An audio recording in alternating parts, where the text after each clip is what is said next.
Welcome to the channel, guys. Welcome to Ustride. One in the chat, everybody, if you can hear me. One in the chat. All right, bring on Sensei Vegan immediately. One in the chat if you guys can hear audio. Always got to check. 1, 2. Yeah, I hear you perfectly fine, Sensei. Awesome. So Devo says he hears us. EUC with Lucifer says he hears us. So let's get this show started. Hey, your lighting is pretty good. I like that. My lighting is behind there, so it's like I'm like in the dark or something. We have to get you one of those umbrellas, lighting umbrella. Oh yeah, that's the true. Yeah, umbrella for the light, not the rain. I can't turn the fan on because I don't want to. No, do you think? Do you think? No, I don't want to have that blowing in the mic. I'll just. Or you could just put it on low, facing toward you. You know what I'm saying? Instead of low. I'll just bake for a little bit. Like... Sometimes you think you hear it and you don't if you put it on low. You know, let me try because I'm gonna get a little. Yeah, because dude, it's like annoying if you sit in one spot and you're burning up. It's the worst. See me pass out. Yeah, I know, right? But anyway, guys, thanks for coming to the channel. There's 12 of you.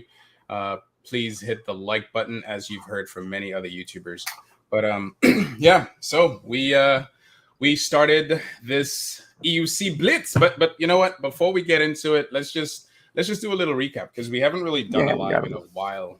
A lot of stuff. Busy, but I have now I'll start with me. So you know, I did do a lot of the review already for the EX30. The only thing is, where's my hair sticking out like that? The only thing is I had some other shots to get, and I'm looking at the review and I'm like, shoot, like I didn't really get all the shots I wanted. The things I really wanted to be in there was not in there. It's not going to be 40 minutes long, guys.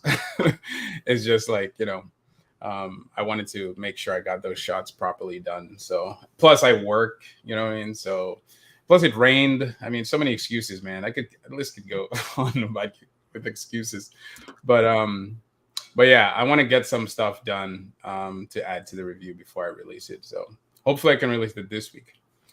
But what about you, Sensei? How was your week, man? It's pretty good. No, making sure everything's good. Everything's solid. Devo, man. Devo is hilarious. As far as the you're saying like you look like you're in a padded room for crazy people. What in the world? Oh my! Because I need to take a crayon and color on it or something. He watches too many movies. Why so serious? Why so serious, Sensei? Right? Why so serious? No, dude, just trying to keep up with all the videos, the releases of the different wheels coming out. So that's it. Then trying to watch the content from different creators because there's a lot of stuff coming out. So I do my best to try to show love to all the content creators. Can't comment on everything, but I watch a lot of stuff. I watch a lot. Yeah, I'm bad with that. Like I watch some videos, but I'm so bad with that, man. I try to watch and then I watch a small bit here, a small bit there, and then I'll put it on save, watch it later. Yeah. And then I'll watch a little bit later, stuff like that. And I watch on my Xbox too, so I can't comment unless I have my phone, and then it's like I can only do it I'm only doing one thing at a time. So. Wait, that's a good question. Where do people mostly watch our YouTube stuff? That's my question. Is it on a computer? Is it on a phone? Is it on their Xbox? So you just mentioned a good question. Do you watch on Xbox or what? I watch on my Xbox. Yeah, I have the YouTube. Yeah, I do. I watch. Man, I would say 90% of the stuff I watch is on my Xbox. Are you serious? So that's funny. That means you're chilling a lot. Yeah. Huh. I'm always on the go, so I'm always like watching on. I don't remember the last time I watched the TV. To be honest, I'll watch some stuff on my phone, like on a bus ride in the morning. But sometimes I'll use that to actually answer the comments when I'm on the bus. Because I normally give my videos like 24 hours before I answer, or maybe 2 days. Yeah. That's normally when the bulk of my comments come in anyway. Instead of every time you get a comment, you go in and then you answer. You'll be there all day. So I try to wait for them to stack up and then I go in and answer. But I normally answer everything on my phone, but I watch most of the stuff on my Xbox.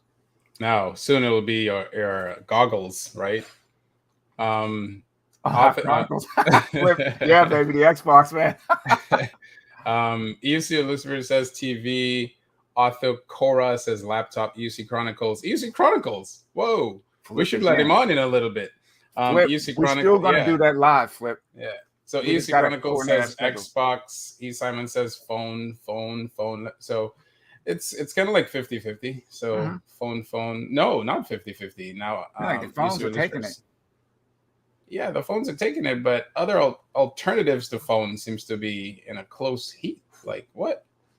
Man, it's so weird. Like I assume most people, I don't know, watch my analytics, so I don't really see where people are watching my stuff. But dude, so I try far, I try to follow the analytics. But yeah, it's just like sometimes it's depressing. it's just like, dude, I make the best content I can, and just sometimes don't even pay attention to the numbers. Dude, if you don't have time, you don't have time. Like if you want to create good content, in my opinion, because I watch other YouTubers and they make great content in our sphere. And dude, sometimes for the greatest content, it's usually like once a week. You know what I mean? Right. So you need some time, dude. EUC Chronicle says if it's a short video, well, that's different. If it's a short, obviously, right. You know. But let's see what he says. EUC, if it's a short video, I'll watch on my phone. But anything over than 5 minutes is I did not expect that. Wow. So a lot of you guys are chilling. You're not on the go. You're not like. Yeah. I don't game. I don't game as much as I used to. Gaming to me is just stagnant. So I mean, Xbox is a tool too. That's not Xbox. I mean, like YouTube's a tool. I mean, I learned a lot of stuff. Yeah. Off of that, true. You know, from nutrition, working out, EUCs. You know, so I mean, I think I might transition, especially for EUC Blitz. So guys, definitely check out EUC Blitz YouTube channel. It is not really. There's nothing on there right now, but there's going to be stuff on there soon. Right. Because that's where I'll be pretty much spending a lot of my time. But with the EUC Blitz, you just mentioned something important. You said YouTube is a tool. I think that's one of the things that I'm going to be focusing on is just because in the beginning I used to create a lot of how-to videos, how to brake properly, how to accelerate, how to avoid, like a bunch of stuff like that. I wouldn't mind going back to that, dude. Just focusing on it's good stuff. And I think it really gets overlooked now. It's sometimes it's the basic things that'll, jump you to the next level. I think right now with the way EUCs are going, people are so hell-bent on speed and range. Seriously, that some of the smaller stuff that you need, they just overlook it. Well, yeah, I mean, especially like on Facebook, a lot of the things I see nowadays is not nowadays, but in general is like a lot of crashing and a lot of people getting hurt. Thank you. And I'm not saying thank you in a good way. I noticed that too. Right. And I'm just like, you got to take. I always say that you got to take your time. The basics will get you out of a jam. Right. Perfect example. Right. Perfect example. And I think everybody on this stream saw this video with Seth Johnson riding a Commander Mini Pro. When he starts shaking. Yeah, Seth Johnson. Put a 1 in the chat. Put a 1 in the chat if you saw that quick clip. He's on a Mini, Commander Mini. Dude, and that thing starts shaking like you wouldn't believe, wobbling. And his face was just straight, calm as could be, squatted down, grabbed the front, and just rode it out. Any normal person, I would have went down. Probably. But what I'm saying is he put his time in and he just kept his composure and he rode it out like a champ. See, I think Ruben saw it. Dude, it was amazing just to see how calm he stayed, riding out those wobbles. Most people would have bailed off the wheel. Was it really that bad? It was bad. Really? Yeah, I'm surprised you didn't see it yet. I'm trying to. Is that on his channel or what? It was one of the group, one of the forums. Okay. Oh, on Facebook. Forums. Oh, okay. Yeah. I can't find. Spartacus put it right, man. Wobbles from hell. Yeah, dude. That wasn't. It was like he had 16 switches on that thing. It was jumping like a lowrider, man. Yeah. So okay, isn't that the wheel you want though? Did you take anything from that? It's getting good reviews. From why do you think he had those wobbles? Well, it's a new wheel, so with anything new, you got to get used to it. Every wheel rides different. every wheel rides different and feels different. Interesting. Because someone was asking me earlier, did I experience any wobbles at 48 miles an hour or 45 or something on the EX30? And I'm like, I've not. Last time I experienced wobbles was my MS. You had a little bit on it. Did you have a little bit on a V13? Did you have little wobbles on a V13 or no? Never, no. Maybe in the turn, like when I was testing it out on a circuit track, but that's normal with a big wheel like that, trying to brake really hard in a corner and trying to accelerate. But the last time I experienced wobbles was on my high-speed MSB that I bought from, I forgot the guy I bought it from, but that was a while ago. You know what I mean? Right. That's why I was like, why did he experience that? Because I know he's an avid rider. So he's very curious. So that's a really good rider. But wobbles can come out of nowhere, dude. They can come but what was he doing, though? Was he going straight? Was he going turn? I don't want to misquote. It looks like he was just riding straight, but he was just testing out the wheel. So it could have been the setup, could have been a ton of air in the tire. You never know. That could be. Yeah, that is true. But wobbles come out of nowhere. But I mean, the way he handled it, and it wasn't like a subtle wobble either. I'm talking. That thing was like, dude, I'm serious. I think he had that song "Shake Your Ass." You got me thinking. Yeah, dude, I'm telling you. Yeah. Oh man. And the song fit the wobble perfect, man. I think I watched that thing about 10 times in a row, man. Stuff we love, man. That was hilarious. Pure entertainment. Elgrin God, man, that's a long name. Elgrin God Glass Scooter. Oh my gosh, scooters. I really like speed, but at the same time, I want stability. It feels scary. Well, that's the thing. It feels scary going 50 miles an hour on the EXN high speed. Okay, so I haven't done this, but there's this thing called intro to speed.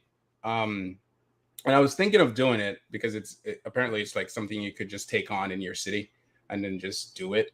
I don't know how much it works, how it works exactly, but it's an intro to speed course basically. So I think they should. I don't want to tell people what to do, but they should create videos on YouTube because I think that's a great, thing to introduce new riders, experienced riders to, because intro to speed, that's just the name alone makes sense. Because the number one thing I think, and let me know what you think, the number one thing I experienced while attempting to go fast above 35 miles an hour is that if your legs aren't stable, you know what I mean? If you're not comfortable adjusting from left to right, or, because not everybody just sits flat. Some people do. Some people have straight legs. Some people have bold, open up their legs, like, a bunch of people, like I do. Pacheco does, a lot of people. But if you're like the type that's not really comfortable over long distances, and when I say long distances, just an extended period of time riding fast on different terrains, your legs can betray you.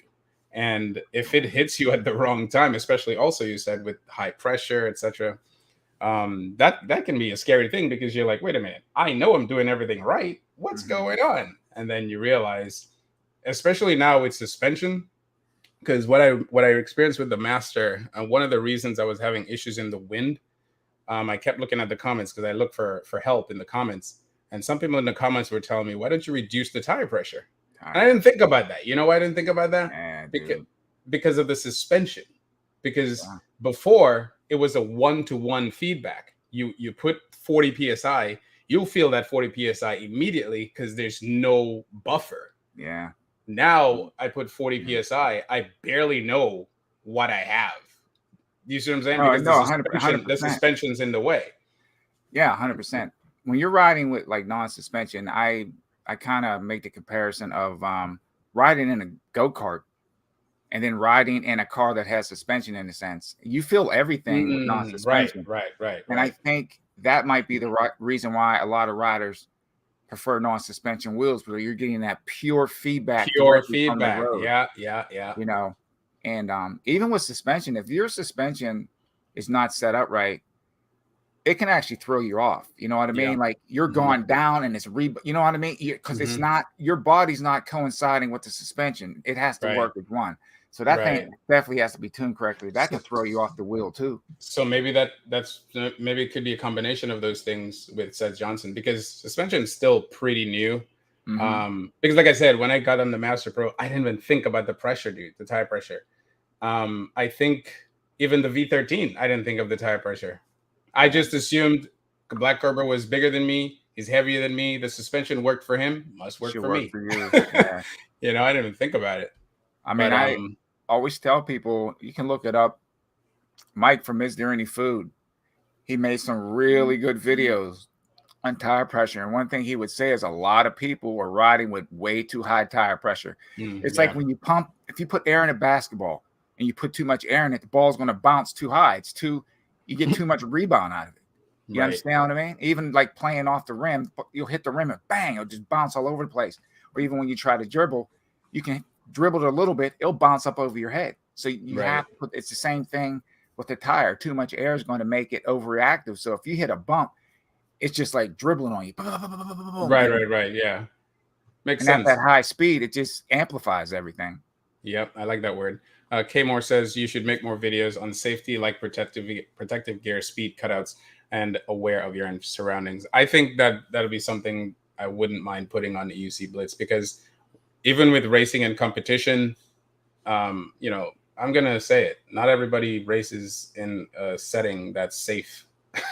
Some people just do it wherever. So it'll be good to be aware, because even on a track, I'm racing, I'm still thinking about, you know, the stuff that's around me, like the barriers. I don't want to hit into those things. No, so my mind is still thinking about that stuff, you know, like making a turn too sharp, and where am I going to end up if I you know, because in the Apple Valley Speedway track, dude, a lot of people went down, and they went down in the weirdest ways, dude. Like I'm talking about one guy, he rolled so much, his wheel ended up over the barrier. Yeah, dude.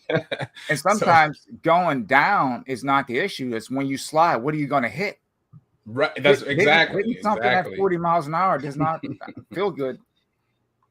Doesn't feel good. Doesn't feel great. So yeah, just wanted to open it up a little bit, but let's see. Calm face, panic, and panic. Yeah, dude, that was hilarious, man. Oh man, I'm sure I'll take a look at it. You got to take a look. You're gonna look at that about 5-6 times in a row, dude. It's LOL. Calm in the face and chaos in the shorts. Oh man. Let's see what you see. Hard in the streets, but softer on the streets. Oh, sheets. Oh, hard. Oh gosh. Wow. One of those. Yeah. I know what he's talking about. Anyway, but yeah, I wanted to. Have you like taken a look at the recent wheels lately? I haven't. Been paying attention. I've been running up and down the wheel sheet, and I don't know, man. It's good to see that the wheels are starting to actually go down in size. You know. Yes. We've been saying that for a while. You know what was really good when we went on that ride in Pittsburgh, right? And there was a nice variety of wheels. Yeah. And it showed that even the smaller wheels are capable of going on nice rides. You understand what I mean? You don't need these mega batteries to go and enjoy yourself. We did a nice almost a 30-mile ride. Yeah. And everyone enjoyed themselves. So, well, I think, I mean, you got to give credit to the to the what do you call him? The tour guide, I guess. Oh, Ben's phenomenal. Yeah, he was good. It was good. Listen, that was good stuff, man. He himself had a V11, so he was able to gauge people with lesser wheels. I'm sorry to say lesser wheels, but that's what it is. No, I totally understand. Yeah. So, and what's amazing is every time we stopped at like a hard location, like a point of interest, I'm thinking, man, is he going to charge? I don't think I saw the guy charge. He didn't charge. No, he didn't charge once. So, and it's not like, see, Boston's a small spot. Boston's small. New York is huge. It's grid, but so you would expect, you know, a V11 kind of like to handle that type of trip we did. But where we were, I mean, we were doing like long stretches. Dude, there weren't many hills though. There were a few, but not many hills. It was very flat. It was nice. It was spread out. Yeah, spread out, man. We covered some ground. I was shocked at the V11, man. Wow, like how did this thing handle all this like all the places we went. It was amazing. Plus those guys on the KS22, they were ripping it like crazy. Yeah. And Smitty that and thing held Kevin. up. Smitty and Kevin. And then remember the other guy, he was even on a T4, he was ripping it. Right. I forgot his name. I don't know. I don't want to. Yeah. He might be in the review. I'm not sure. I don't want to make it 40 minutes, or maybe I'll just. You should. Yeah, I would put him in there. Make it 40 minutes. Put him in there. No, I'm not gonna make it 40 minutes, dude. Or give him his own showcase, because that was a good. That's what I was thinking. That's what I was thinking. I was thinking of like putting it separately, but if I can put it in there, I would put it in there. So I'm gonna see what I can do, because I'm not trying to do it 40 minutes again. Have their own, because those are really good, solid, down to earth views. I like what they said. Yeah, so we'll see what we can do. But let's see. We have the Commander, but like I said, the V11 was very surprising to me. I was very shocked how far this thing was able to go. But to be fair, Ben was riding pretty conservative. So we weren't. Yeah, no one was full sending it. Yeah, I mean, I'm talking to. I mean, you guys, you and Smitty. We were. I was wherever they were going, I was going, and there were times where we were hitting it, but I wouldn't say all the way. No, but definitely the T4 and the V11. They held on. It's not like they were trying to keep up with us. So it was like two groups. We had, and it's great that these other guys knew where they were going. Kevin. Mm-hmm. If they didn't know where they were going, then obviously, we would all be doing the same speeds. But these guys knew what they were doing. They knew where they were going. So I followed them. We were literally racing each other at times. And I think we heard a beep for the first time because these guys, I was wondering, how is he riding with no helmet so confidently? Number two, I never hear a beep from their wheels. Mm-hmm. But the thing is, I was going pretty fast. So I'm like, what's going on? I'm not hearing it. I didn't hear a beep from my wheel, obviously, but it's just interesting. And then once I finally heard a beep from their wheel, and I'm like, was that you? And he was like, was that you? Because we never heard the beep the whole time. Battery went down. His battery went down. Yeah. Okay. That makes sense. He I think he wants when he got to 50% or something like that, or I don't. Right. No, it was a fun time, dude. I gotta look at my camera to see. I haven't even looked at my head cam yet to see what I caught. But that's right, you had that turned on. Yeah, because I wasn't trying to. I was. When you go on a ride, you don't want to lose the fun. So I was just like, dude, that's I'm not gonna come here again in a long time. So I'm not trying to capture stuff on my stick while I'm riding around. I want to enjoy this. Yeah, that's why I kept turning the camera off. I told somebody that, like, a lot of stuff I didn't even record because I just wanted to enjoy the ride. And And I don't think if you don't film and ride, I don't think people understand how some stuff can just zip by you. You know what I mean? Mm-hmm, so I wanted to take all that in. Let's see. Okay, so we already looked at this one. What else? Oh, we already looked at this one. Goodness gracious. All right, this one. Franklin Brown. He said we need a Commander Pro XL that competes with the Master Pro. They have one. That's the Commander Pro, right? Well, no, they have a bigger one than the Commander Pro. They got one they have a Commander Pro that's like the Master Pro. It's actually bigger than a Commander Pro. Commander Pro Max. Is it on Eagles yet? It was on no, it's not on here. They showed it on I think it was EUC Serbia's channel. Had it up on YouTube. Okay. Yeah, and it was the It looked like the Commander Pro, but bigger, and it had these big orange looking like pads on it. Oh yeah, that. Oh my gosh. Okay. I think I saw that. Looked like a the Hot Wheels version. Yeah, I think I saw that of the Commander Pro. But that's a lot of weight. That's a big battery, man. that's like a car. Well, actually, it probably gets more range than some EVs out of like 2015 and 2017. Seriously. Do you remember the size of the battery? 48. Is it 4800? Wow. So they're trying to match the Master 4800, Pro. I think it is. Interesting. With a shell, right? So yeah.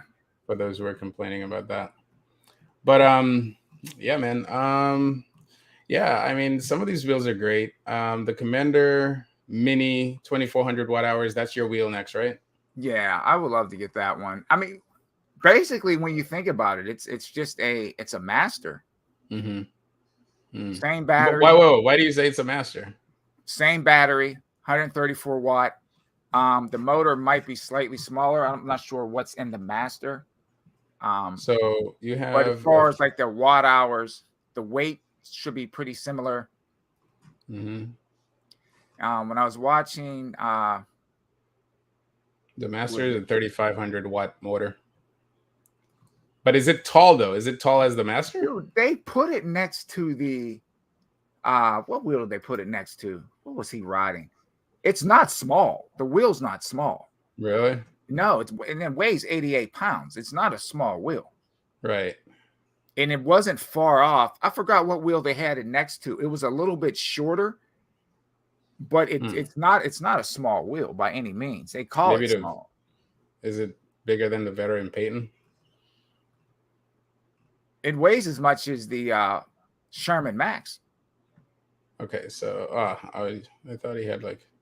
And he normally has like the height little thing on right. it. Right. I was looking for that, but I didn't see it. Okay. Looks good though. With all that padding around it. I would take those. I would get rid of the pads off. Really? Yeah, they don't seem to be functional. It's an oil spring adjustable damping. Is that what you wanted? Yeah, it's the same. It's on the Commander Pro and the Sherman S, that hydraulic like suspension. Okay. 80 millimeters. Interesting. And the price, it's not breaking the bank either. Right. What do you plan on doing with it? Like, what's your primary purpose? Being safe. No. Nah, dude. I think. Oh, dude, you're right. Look, this is the Commander, and this is the Mini. Yeah, it's not small. It's what the.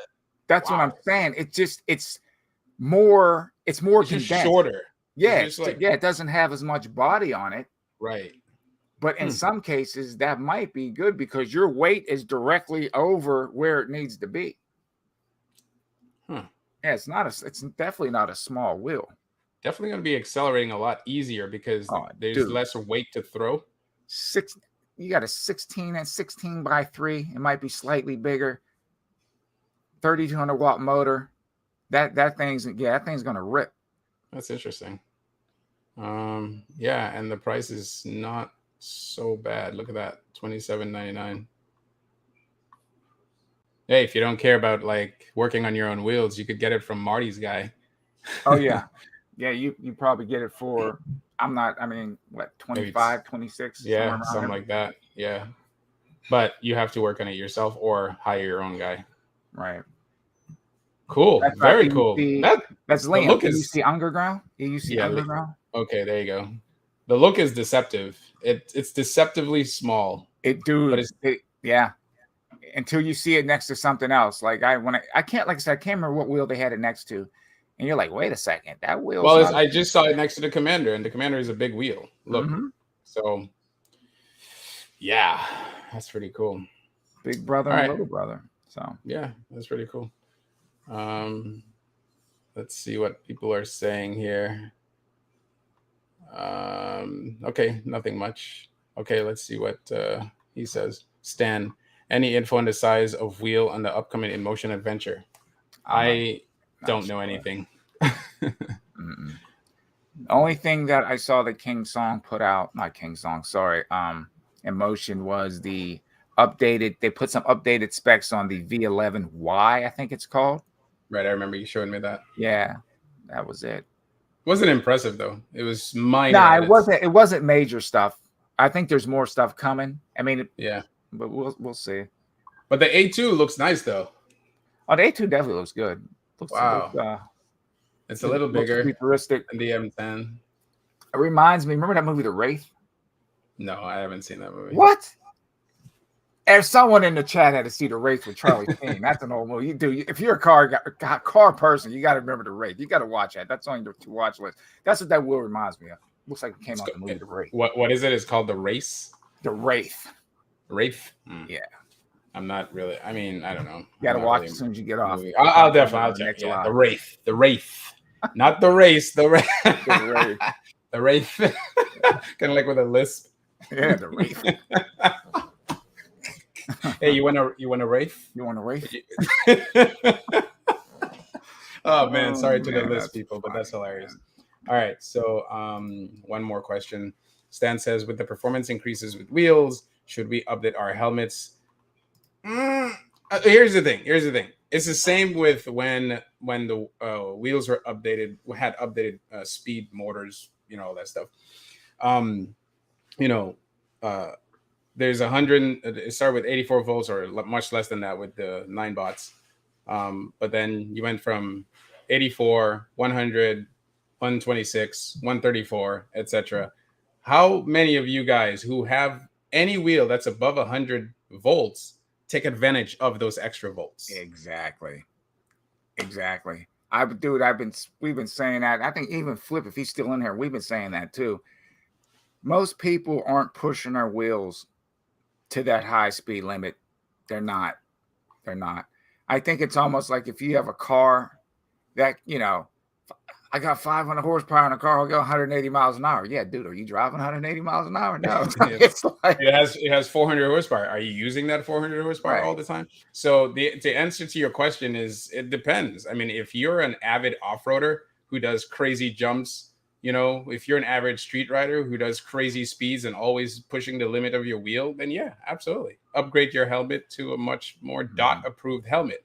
Half the time I'm riding around with a Bell helmet that's not even DOT approved because I'm not riding in a competitive fashion.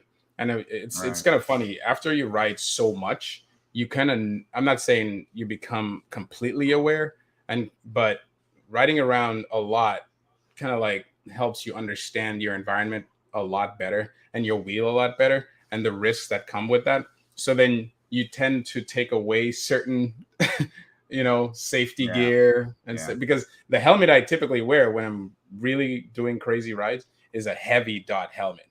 But if I'm around my neighborhood, I make my own decision to at least wear a light helmet that will not only not get in the way of me riding the way I want to ride, but will kind of in my own head, I'm thinking it'll actually help me ride better because it's so light. You know what I'm saying? So it's totally up to you. It's honestly ask yourself, what are you doing? What are you doing? Are you just commuting to work? Are you a newbie?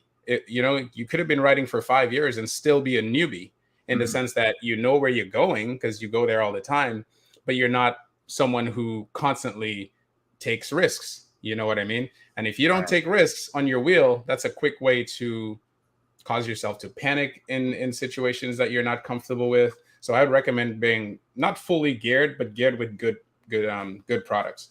I still see people crash and hurt themselves, like break collarbones, break ribs, and I'm like, man, how is this happening? And a lot of these people, it's funny, they're fully geared. They're fully geared up. I think you have to learn how to fall. That's one thing. Try to keep your composure when you're going down. There's a lot of factors that go into it. The only thing guaranteed, you ride long enough, you're going to go down. Yeah. There's two types of riders that have gone down and riders that will go down. It's inevitable. It's just you don't know how it's going to happen. Yeah, that was a video from EVX, right? Not what was it? Not if you're gonna go down, but when you're gonna go down. Yeah, it's right? When. Yeah. So when people tell me, hey, be careful in that thing, first you have to say in your mind, this is for me. I always say in my mind, when I get sometimes I want to go to the gym and I don't want to drive. I want to ride, right? Mm-hmm. So then in my mind, sometimes I have these feelings. I don't know why it comes, but it comes. It tells me, don't ride. Dude, it happens every single time I get on my wheel. I'm like, it's this thing in my head saying, don't ride. Give me 1 second. I'll be right back. Go ahead. But you know what that means, guys? When I get that feeling that says don't ride, it's just telling me to be aware. Okay. It's not, I'm not going to not ride. There are times where I do not ride because let's say I didn't have enough sleep, or maybe you had an argument, or maybe you're hungry or something like that. But if you step on that wheel, you're going to overexert yourself. You're going to overexert the wheel. You don't want to put yourself in a situation where you're not able to handle unforeseen circumstances. So I listen to my body. So for example, if I get a feeling, oh, don't ride, I'm going to ride, but I'm going to be super aware. Other times I step on my wheel and I don't get that feeling. I'm still super aware, but I don't have that, ominous feeling around me. You know what I mean? I'm sorry. That's right. You definitely want to be aware of yourself, okay, as well as your wheel. Because I always say to people when they ask me, "Is this thing dangerous?" Because they love it. People see this wheel is it dangerous? I'm like, absolutely, dude. It's like I say, you don't want to be like, you don't want to throw people off and be like, right. But it's like in my back of my head, I'm like, I'm not gonna lie to them. Yeah, you can get effed up on this thing. Absolutely, doing absolutely nothing. Doing absolutely nothing. You could be going 5 miles an hour, pedal clip, done. Like what? That's happened to me in the past. Facts. So. It's facts. With me, it's when safety. A perfect example, dude, and we can laugh about it. We were filming. I went down last week, but the thing is, the funny thing is, I'm looking and I'm trying to film this. I got to get this shot. Cut across the grass, and I see the sidewalk. I'm on my shower, and I'm like, oh yeah, I can make it. And then the sidewalk had a lip on it, but it was hidden by the grass. And I looked down, it was too late. I said, nope, not gonna make it. Oh my gosh, yes, I remember that. The thing is, though, I didn't panic. I knew it was going down. I went over the sidewalk, and I did like a tuck, and I'm holding the GoPro straight up in the air like a 19 cover, so it wouldn't smack off the ground. And that was it. I get up, and everything is fine. Yeah, But it's just like I've fallen a million times on my snowboard. I fell on the EUC, and it's just like you just keep your composure. Don't get all crazy. Tuck and roll if you can. Tuck and roll if you can. Slide it out, man. But I am a big advocate of like falling if you can. And I don't mean like on the street or anything. Like so if you're uncomfortable on an EUC, know that you're uncomfortable. Don't lie to yourself and say I'm comfortable with an EUC. Like even now, I know my limitations, but the EUC might teach me of new limitations I never knew about. But you have to be true to yourself. Be honest with yourself and say, listen, I've been riding for like such and such time. I'm not as comfortable on this EUC as I want to be. So what should I do? Go somewhere. Go to a freaking off-roading park or go to like a straightaway in a park and try to get yourself uncomfortable. Because because what you're doing is you're literally introducing yourself to possibilities that you probably would have experienced in the future now. You see what I'm saying? Right. Do you get what I'm saying? So I totally get what you're saying. I think what happened to me, and I'm being completely honest, after I got hit, man, I kind of changed the way that I was riding, and it's my gosh. And I still have a little bit of shell shock, especially coming up on intersections. I'll just tell you guys straight, I got hit hard, minimum between 35 and 40 miles an hour head on. Shouldn't even be here talking to you guys. I walked away from every time you tell that story, how you say you went into the air, like for how many feet? I went through like 45 feet. I marked it off. Yeah. Crazy. Yeah, that's dude. Crazy. Yeah. But it's like, I don't feel, my biggest thing is now when I ride, it's not so much me. It's like, what are other people going to do? That is what goes through my head. Number one. Yep. They don't pay attention at all, man. If you ride the bus into work, because I have to commute into New York City, look down at the drivers and see what they're doing. Right. They're reading books, reading iPads, on the phone, texting.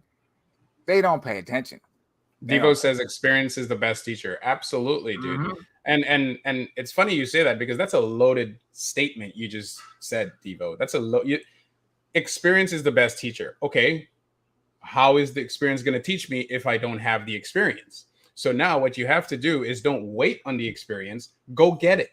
Go crash. I'm sorry. That sounds funny, but I'm not saying go crash irresponsibly. Right. I'm saying like if you're not okay. So I hate off-roading, right? I don't say I hate it. It's not my favorite You're thing more of a street to do. rider though. I'm more of a street rider. Yeah. So what I did with my MSP, I literally said to myself, someone told me, I think it was you that said, off-roaders are harder riders and they ride harder. And so, and they work the motor harder because of, whatever. And I couldn't understand what you were saying. I said, how is off-roading harder? That's no. So I took my MSP and I went off-roading, and dude, in the first half a mile, I was off sweating on the floor. I was like, oh my gosh, this is crazy. It's different. It makes you a better rider. Makes you a better, and that's what I wanted to say. That's what I wanted to say. It made my muscles much stronger. My core was tougher. It's funny because the road became easier. It becomes easier, dude.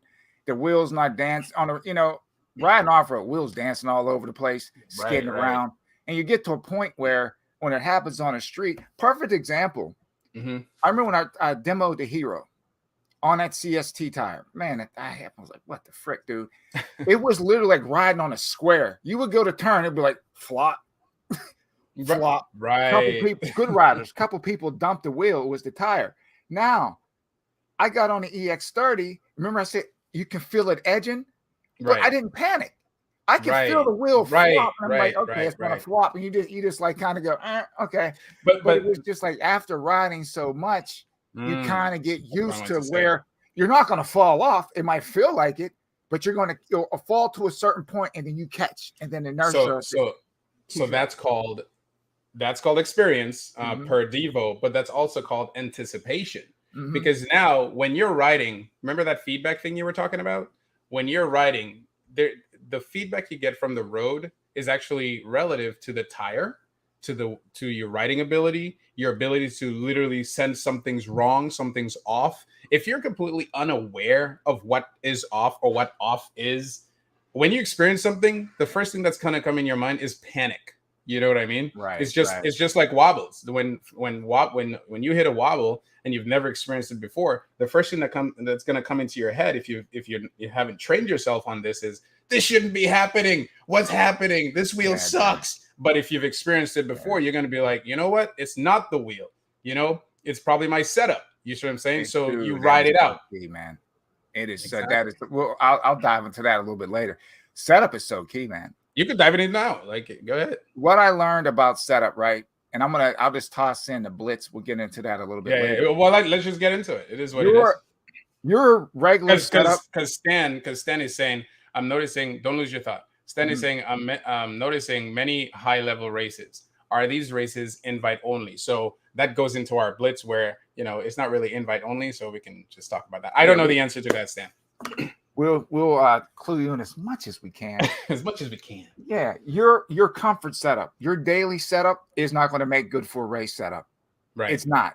And I learned that. Oh my gosh, that's 100% true. I learned it, but I didn't change it because it was like, and you know what the modes, like you said, I would have never raced in medium mode. I wouldn't did it. And I'm like, you know what? I'm going to race what I have because I'm not changing it.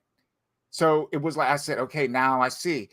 It's almost like if you're not going to make changes to your comfort setup, then you have a strict race wheel. You understand where it's tuned to race with, because riding on the street and then taking that thing to a track, you're going to be in for an effed up day. And I learned that at Cobra's rally last year. Yeah. I put new pads on, this and that. I was like, yeah, man, I'm going to do good. Dude, I couldn't get any torque out the freaking wheel. The wheel dumps on me. I step off, pads come flying. One set of sides of the pad come flying off the wheel. It wasn't set up to race properly. It wasn't set up.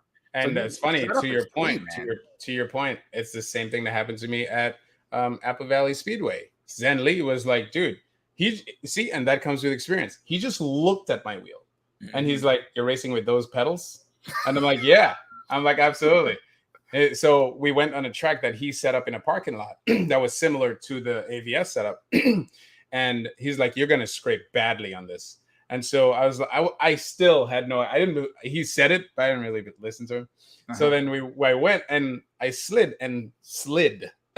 And I had my red jacket. So that saved me from a lot of scratches because it kind of teared. Not too much. It's kind of scraped. It didn't really tear. It was a really good jacket. It had really good Kevlar type padding.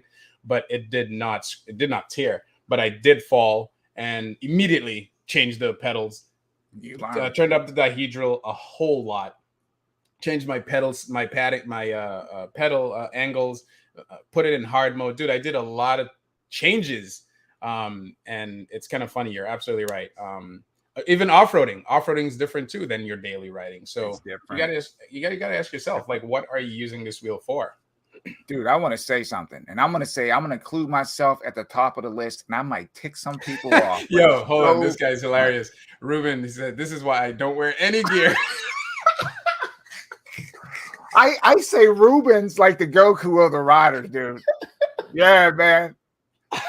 Yeah. Oh my gosh. That's hilarious. I'm like, what? You're going in the opposite direction of what we're saying, dude. Like, that's hilarious. But it works for him. It works for him. It works for him. But this might tick people off. I'm going to put myself at the top of the list because I learned this and it's a hard lesson. Most pads that people have on their wheels are not set up properly and they don't work right. I'm sorry. And I learned, I'm saying myself included. And I learned that just from the Pittsburgh ride. And then when we went and we did the Blitz and we were, ride around through that whole area. And I was like, I got to take these things off and cut them and make them more custom. It's not something where you can just slap on and say it's good to go. You got to tweak those things to the wheel because most pads people are they're not using it right. But so let me ask you this: you said you look at the wheel and you could tell it's not. I'm going to push back a little bit. You said you look at the wheel and you could tell it's not set up right. I'll give you a prime example too. Check this out. Okay. Right. Okay. The EX30. I love the way the pads look. Those pads are trash. If you wouldn't have put that Grizzly pad back by the calf, I wouldn't have got on the wheel. Number one, I wouldn't be able to stop the wheel. Number two, if that pad wasn't back behind my calf, I would have fell off the back of the wheel trying to touch the rear pad. You understand what I'm trying to say? It's too far back. And then the toe pad, I couldn't even get my foot underneath it. So those pads, to me, it might work for some people, but for me, that's a no-go. But that's what I'm saying. So do you think some, and I agree with you partially, but do you think like some people's pads are set up for how they ride? Because I have looked at other people's pads and I'm like, how do you have it like that? You know what I'm saying? But then again, I've never seen how they ride. You see what I'm saying? This is one, I tell you what you're saying. Some people, they ride very loose, very loose. And it's almost to the point I'm like, why do you even have the pads on? Only thing I can see why they have the pads on is if the wheel goes up and your toe hits and then it brings it back down. But as far as for like the brake and the front and the back, they're not even really using a pad because it's just so loose on. There's so much room in between. You're basically using it just as like a toe stop to me, from what I can see. Because some people ride very, very loose, but it works. Some people put their pedals forward a lot, like maybe 3-4 degrees. Yeah. So then that, but you're right. I mean, that could be a good topic actually. Yeah. So let's see, and then we'll get into our main topic here. Stan said, in your opinion, why is China the only manufacturer of EUCs? It started here. No, he said manufacturers. Yeah, you know but remember, they were being made over here first, and then I don't know how everything. Well, I think we already know. You already know. I mean, we already know why. We already know why. I think. I mean, if honestly, they did it here, there'd be a ton of lawsuits, I think. And it's expensive. I mean, the labor would be intense. Yeah.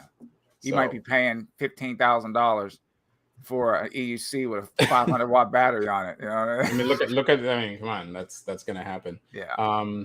Let's see. No scratches or anything using full protective gear. Nice. D Skrilla. I broke my wrist. Oh, sorry, man. I broke my wrist first week of riding. LOL. Going walking speed. Damn. I can see that happening. I can see it. Yeah, because again, if you panic, let's say you're falling, because that happened to me before, and it was on sand. I wasn't expecting it, and I had street tire. It was my EXN, and I hit sand, and the wheel said, whoop, whoop, whoop, whoop, and I tried to fight it, and I went. Did a video on that one, it threw me down like a bad habit, boom, and I got up, and everyone's looking around me. My camera is all the way over there. The light is like out, and I wasn't riding. All I did was jumped onto the sand, and I tried to turn quickly. And because of my street tire, because of me too, the thing spun me and dropped me, dude. Yeah, dude. It's. I had no time to be embarrassed because the people were sitting on the bench. When I first came in, they were like, cool, but when I dropped, they were like, no, that's not for me. That's not for me. Yeah, dude. Yo, I had no time to be embarrassed. I was looking for my camera. I was trying to fit my light back into the EXN. I was looking at my leg, trying to make sure everything is all set. Dude, like EUCs are hilariously like they can embarrass you. But there's a lot of comments here. So do you want to start talking about our stuff, or because it's we can. I think we have 25 people here, so we can transition. Let's transition right now. But let me just end. If you buy pads, always custom make them to your own, and that's what I'm definitely going to do once I buy the proper stuff to cut it with. Have you made custom pads before? I have. I've tried. I made it for the Tesla, but it didn't come out the way that I wanted. And believe it or not, I love riding my Tesla. Honestly, if it was up to me, I like riding padless. I do. I like that freedom feel. But for safety reasons, I put them on there just so I don't come off the wheel. I love the freedom of not having pads on it. I really do. Wow. But I was looking for the EVA foam today on Amazon to actually craft my own pads. That's what I was looking for. I think that's what I'm going to do for the RS. And then for the next wheel that I get, I'm going to custom make the pads. I learned a lot from the Blitz. Yeah, I highly recommend trying custom pads. It feels great. And I, not to go against what you're saying, but I absolutely love the EX30 pads because it's akin to like what I would design. Okay. Because the front part doesn't come out too much. Because the problem with the Clark pads that I've had is when I try to sit, it just gets in my way. You know what I'm saying? It's like I noticed when I try to sit right on a thing, and I have the Clark pads on, and I love the Clark pads, but I get jammed. You get jammed. I get jammed. Yeah, and it doesn't make me feel comfortable to hurry up and walk down. And my legs, well, you see my legs are freaking long. Yeah. So there's too much adjustment. You have to adjust too much in order to sit. Yeah, your transition should be just like whoop. It should be a smooth transition. Yeah. And that's why I liked it. But I still have to do some minor adjustments to make the instep part a little bit more tight. But not much, dude. I love the design and I wanted to love it to work because I like the look. So dude, that's what I'm going with. Yeah. What I'm going to do with the pad, I'm going for more of a toe lock, just so it cut my instep. And then I'll make a pad just behind my calf. Oh, kind of like a Kuji. Well, exactly. That's all I'm looking for now. I don't need the whole shin thing for me. It's like because my favorite wheel to accelerate on, believe it or not, is my Tesla because I go up on my toe and it feels so natural. Right. Now that I have the pads, it's like I push in my. I don't like leaning out too far over the wheel. I just don't. That thing cuts. I'm 6'1". All that weight's going through it. I'm saying, all that weight's going to go forward. I don't want to lean over the wheel any more than I have to. Yeah. I actually learned that off of you. I watched Show do it and some of the other riders where you go up on your toe. Yeah. To me, it feels better. But when you have that way better. Way better. When you have that thick pad up by your shin, you can't do it. You can't even gauge. You can accelerate, but it's really hard to gauge the limit of the wheel because you're already almost at the maximum. It's like it's no fine tuning when you use your shin. That's why I think a lot of people cut the wheels out. Yeah. Because you're putting too much torque into it. So see, we really need to focus more on how-tos, man. Like man. I'm not getting on anybody. I'm just saying. No, we're just saying. Yeah, this is just my opinion. Yeah. Because I'm always when I ride, I got a million things always going through my head. You and I, we've had some deep conversations on this. Yeah, stuff. dude. We had conversations that were so close to blows. I know, but it's a good. No, dude, no, man. No. What do you mean? What do you mean? No, you're crazy, man. But it's good. Because you can agree to disagree. That's perfectly fine. No, this is fantastic. But it's like I always have stuff going through my head when I'm riding, and it's just like that's what I love about EUCs, man. But don't you think the best part about all of this theoretical stuff is when you put it or try to put it into action and then see it work or fail sometimes? But you know what I mean. Yeah. So Devo says, "I'm an ex-skater. Handrails and gaps. Got to learn how to fall. It's seriously a good skill to have." Absolutely, yes, it is, Devo. Yep. Is there a video of someone teaching people how to fall? I don't know. I think Flip might have did. I think Flip might have did one a while back. Okay. I've seen a few. Oh, Adam U. Adam U did it. Adam U did it. and James. Remember Spinning My Wheel? He did a video on how to fall as well. But that's these are very important. But Adam, you put one up, good one, flip too. Yeah. All right. So we're gonna go right into the EUC Blitz topic. It's an hour, so I think that's perfect time to start it. So I'm gonna start by saying that I'm gonna say it in a way that's not official yet. So basically, the whole point of EUC Blitz, right, guys, is to answer Stan's question: are these races invite only? I'm just playing. EUC Blitz is basically when two riders come together and they compete, right? And they compete. They could compete either in a circuit race, a drag race, or off-roading. Okay. Maybe we'll have more stuff in the future, but for now, that's the most common thing that I see wherever I go is people racing straight, circuit, or off-roading. I didn't realize how many people love off-roading, but people do. People absolutely do. So, and the whole point of EUC Blitz is to pretty much get to know each other, but also to compete. And to finally meet up at this massive event that we're going to have once a year in this big old place that we already set up. And we've already scoped it out. We've already scoped out the tracks and all that stuff. And that's EUC Blitz. Yeah, dude. I did a Blitz. You guys will see that shortly. And it's good because like I said, I race, but I'm not. I'm not a serious racer. I do mostly riding by myself, some group rides. Yeah. But it's good to go up against another person. It's just you, that person, and your wheels. Right. That's it. Yeah. Yeah. And because the thing is with so what we found is a lot of these big races, they're great. And we're not saying they're not great, they're fantastic. But the problem is it'd be really good to have races where it's just you and one other person. Because the stress that comes with one other person is intense. I wouldn't be surprised that, in some big races, some people actually just give up because there's so many people, you know what I mean? And so it kind of discourages you to race because there's so many people. You're only going to come in fourth or fifth. So you're going to do your best for fifth or for fourth. You're no longer thinking about first because the two first people are all the way up there. So just think of UFC, just think of boxing, for example, imagine me calling out Chooch. Hey, Chooch is all the way on the West Coast. Hey, Chooch, come on. I've seen you race on the on the streets. I don't know how fast you're going because I never see your speed. You never display it. Let's go for a drag race or something like that, or a circuit race because the first time he raced and he won was in the Apple Valley, and he did a freaking great job. I liked all the angles that they had, but he had a bunch of people around him. Now imagine Zen Lee, because they're both on the West Coast, Zen Lee and Chooch together. I've always wanted to see those two guys race together because they're both avid riders, very avid, constantly riding, constantly testing their wheels, pushing their wheels to the limit. But imagine seeing just these two guys race. You know what I mean?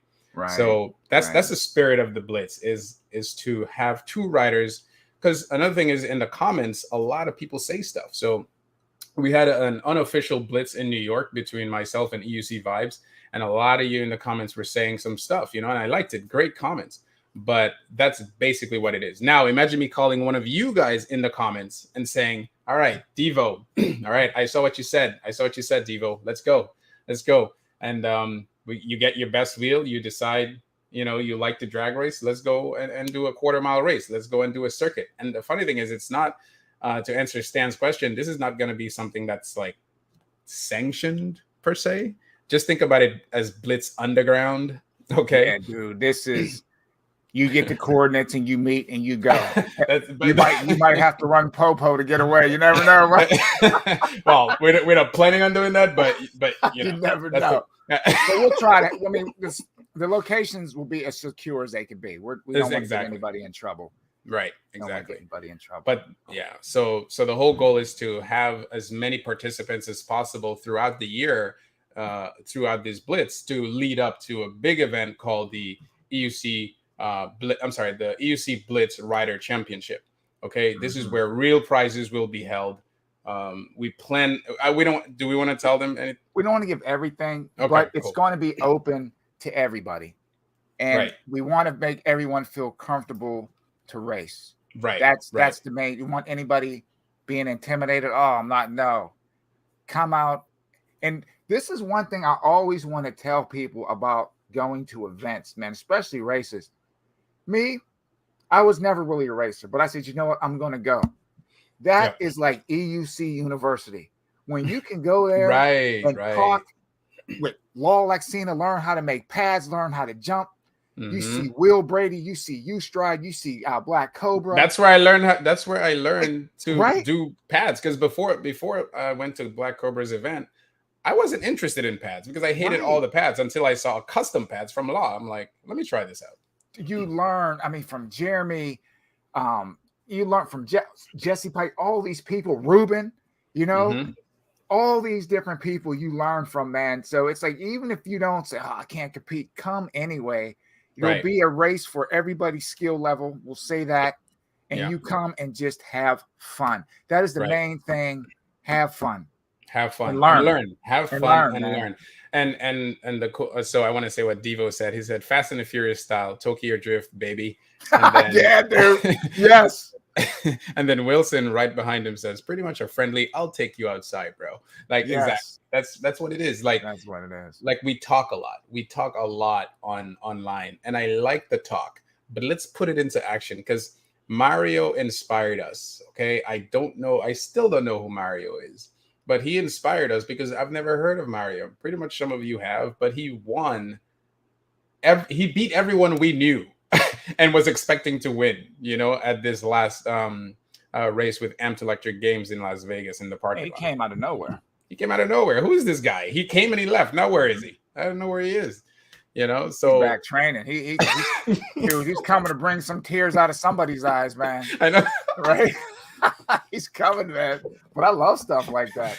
That's what I'm saying. Now he just goes back in hiding, and we don't know where he is. So if we could draw these people out with some great prizes, that would be fantastic. It would be great for the sport. It'd be great for everybody. So let's see. Ruben says you level up 100%. Yep, exactly. Ruben White was that short track. Yep, it was that short track. And he said EXN was perfect. well, EXN was perfect, but I got to give credit to the rider. I mean, I'm not saying the other, because a lot of people, there were a lot of great wheels there. I have to give credit to the rider, dude. At the end of the day, these were all competitors. They were all competing. So you can't say they were all newbies. You know what I'm saying?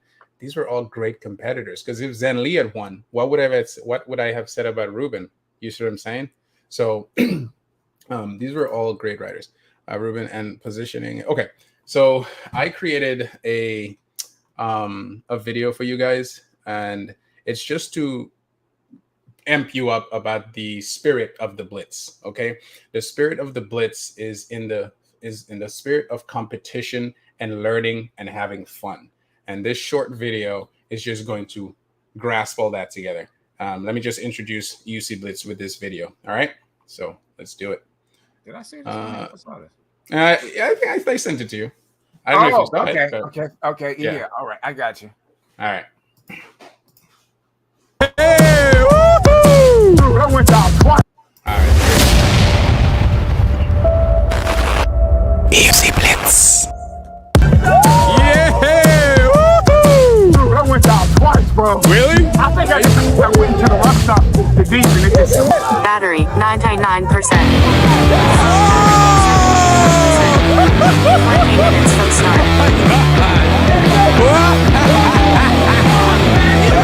That's crazy. What the How do you feel? Good. You good?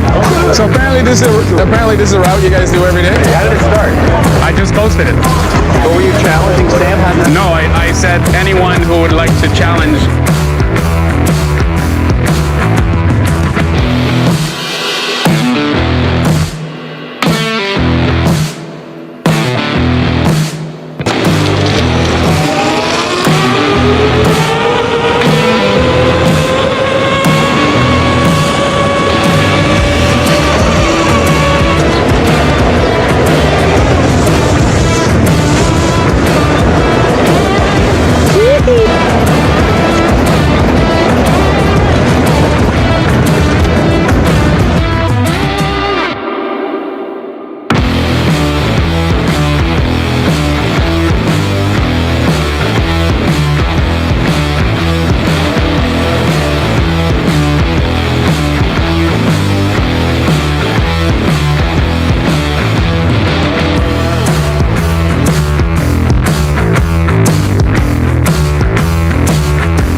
That was great. That was good stuff. That was good stuff. What do you guys think in the comments? Good stuff, man. So what I wanted to demonstrate was that EUC Blitz, even though the Ultimate Rider Championship, which the individual EUC Blitz leads up to,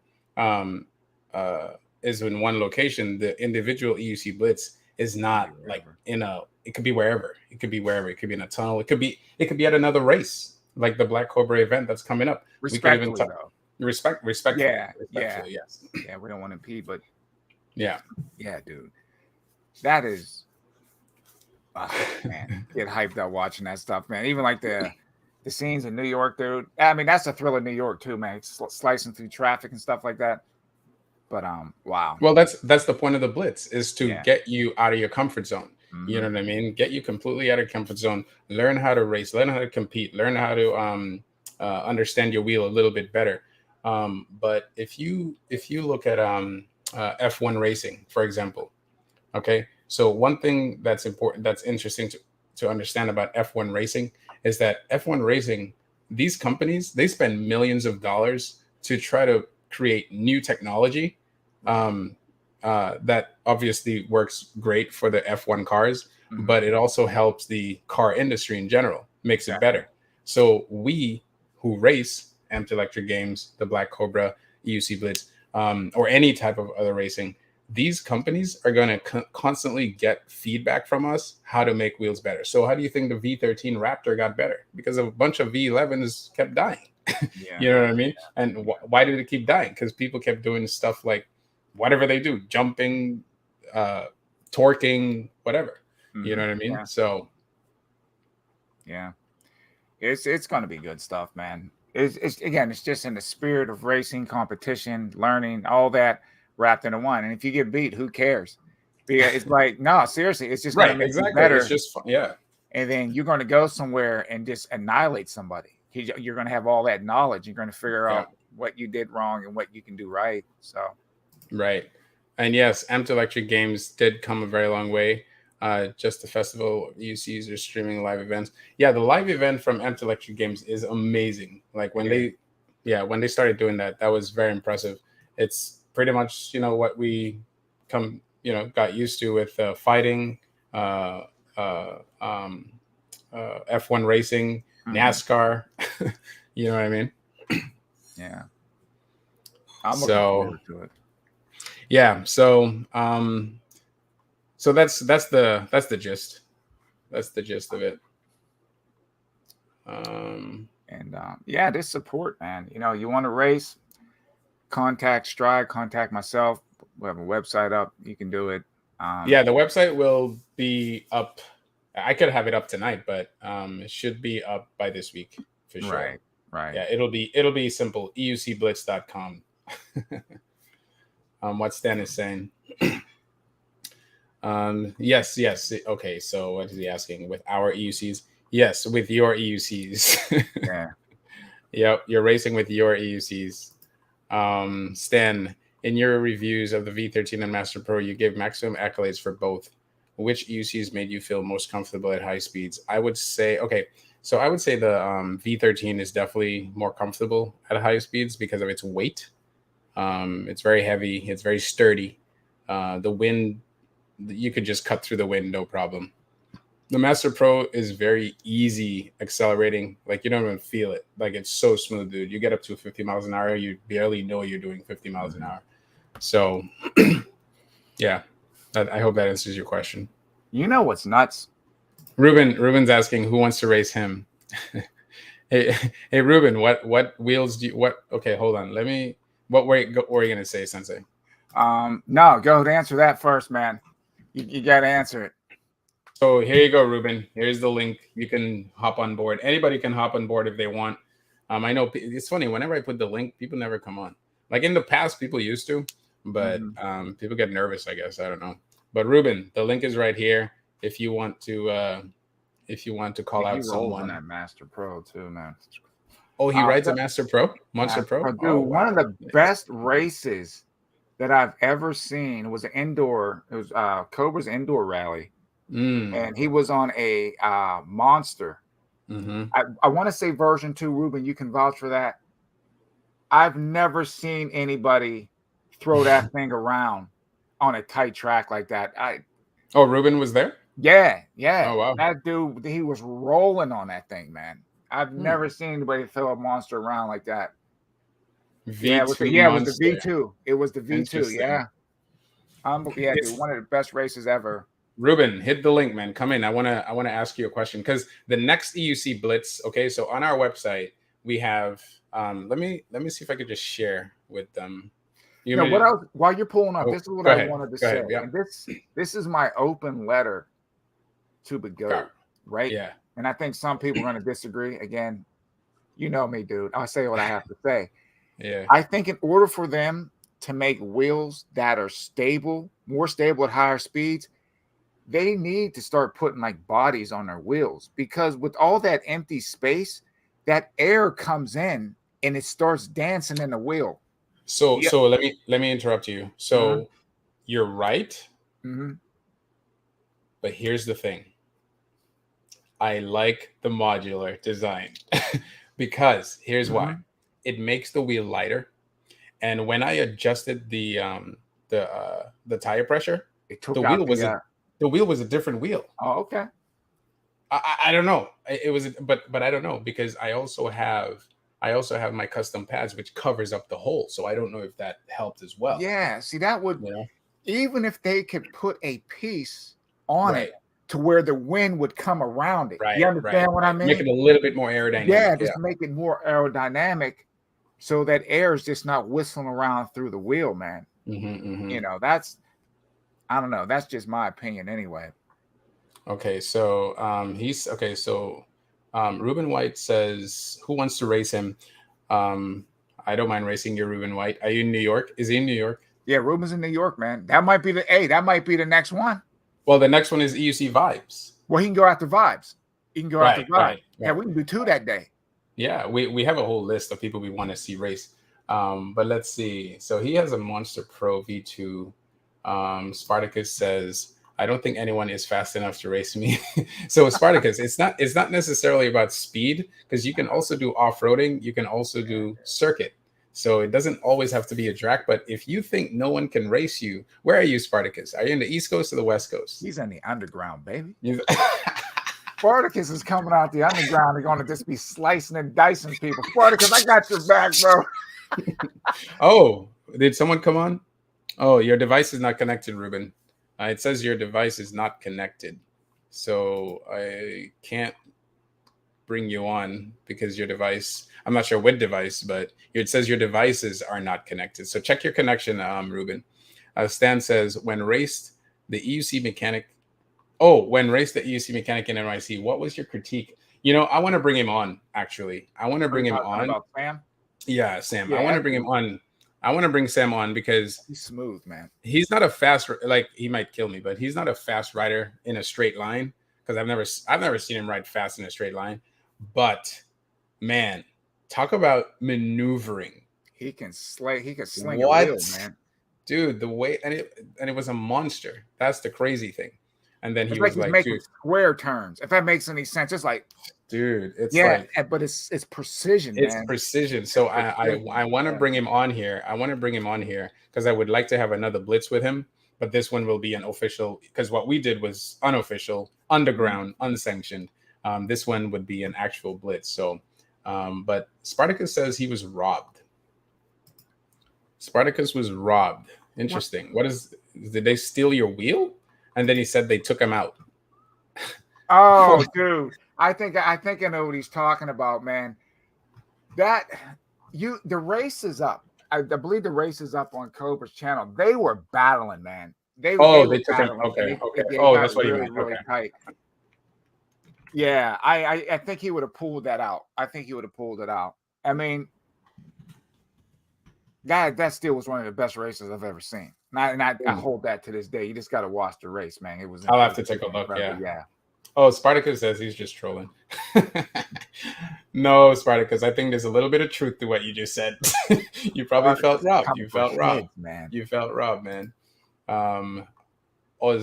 Ozcro EUC says, "Good day, Stratton Sensei. Good day to you too, sir." Good day, brother. He says the concept of the Blitz is hype. Not everything has to be a huge ticketed event, although those are cool. Also, not everyone wants to race 9.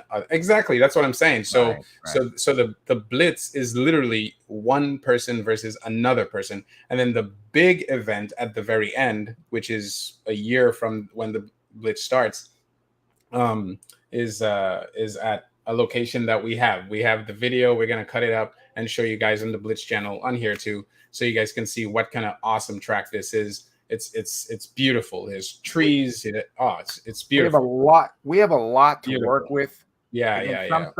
Some stuff is going to change, but you'll Mhm. get the gist of what's going to happen. Right. It's a beautiful area, man. Think of racing through like a Bob Ross painting in a sense. It's beautiful. It's a beautiful place. Yeah, it's a beautiful place. And the tarmac is good. You know, it's like there's so many turns. It's just imagine a school, a small college campus, you know, and just imagine that. That's what we got with like trees and backyards and all that blazing stuff. through the woods and yeah. Osgro EUC unboxed the Big Goat Extreme K6 yesterday. Oh my gosh, so much power. Love it. Hey, Osgro, is this your first wheel? What was your first wheel? Is this your first? The Extreme is like that / mini bike scooter type. That you know what I'm talking about? That thing. I'm sorry. Okay. I'm thinking it's a wheel. Try one of those things, dude. Okay. I have no interest in these things, but it doesn't mean I shouldn't try them. I'm afraid I'd get pulled over by the police, though. Dude, what do you mean in New York? That's all you see in New York. But I'm talking about where I ride. I don't know what you know what? No, it depends. I don't know what the cops will say about me riding out on the street here. I don't want to do too much explaining. Yes, so my plan is to be at the Real Life Rally. That is correct. Yeah, I'll be there. Yeah, I'll be there. So we want to talk to Black Cobra as well, to ask him if we could do a blitz there as well. Obviously, the blitz will not be at the beginning of the race because we don't want to interfere with his stuff.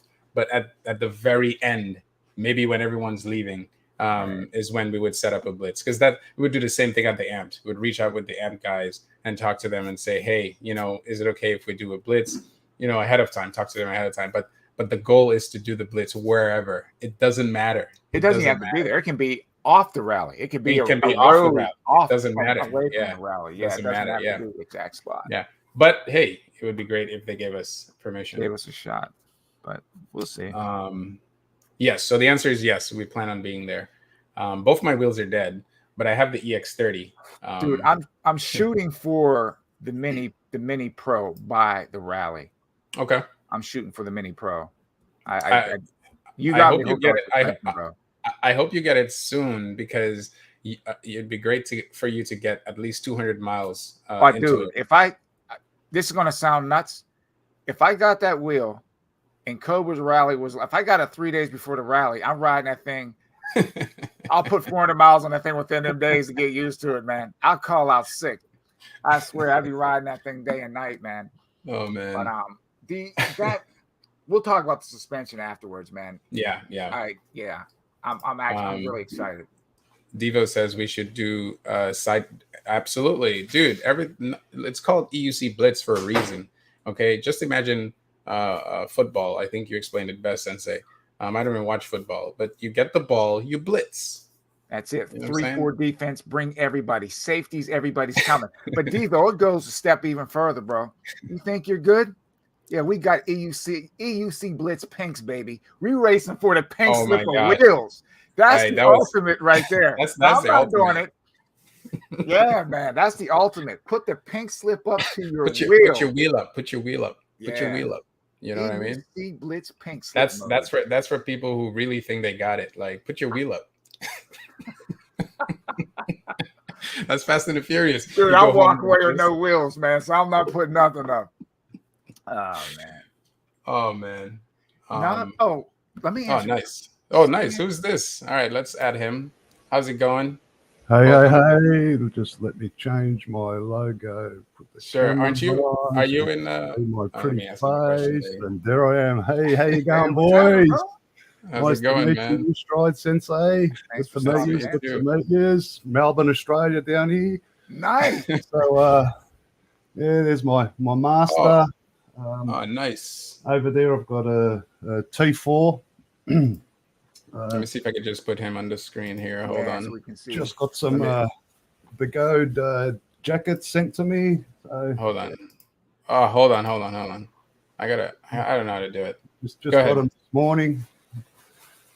And yesterday through a friend of ours, like how over there in the States, he's got Lem that does the underground buys. Nice. Yeah, Liam, sorry. And over here, we've got a guy called Neil Tarr. We do group buys. That's how I bought my T4. Got it cheap at wholesale price. Awesome. And we unboxed. He got 3 EX30s. First one's in Melbourne, Australia. So I've got to do a couple of videos. I've got to catch up on. It was just a couple of days ago. So and then yesterday we unboxed the K6, that low ride scooter. Oh my God, you have to try it. Wait till you see my video. There's so much. As soon as you accelerate, that's more of a Sensei Vegans thing. I highly recommend it. I'm telling you, get on it, boys. It is freaking insane, absolutely insane. And we hadn't even got it to. I think there's like 6 modes. We had it on mode 1, and you could sort of feel a lot of the power. We put on mode 2, crazy, just absolutely crazy. Wow. Just on mode 2, like insane. Just burnouts everywhere. Wow. Did you start with EUCs or you started with other PEVs? Yes, I started on 16X.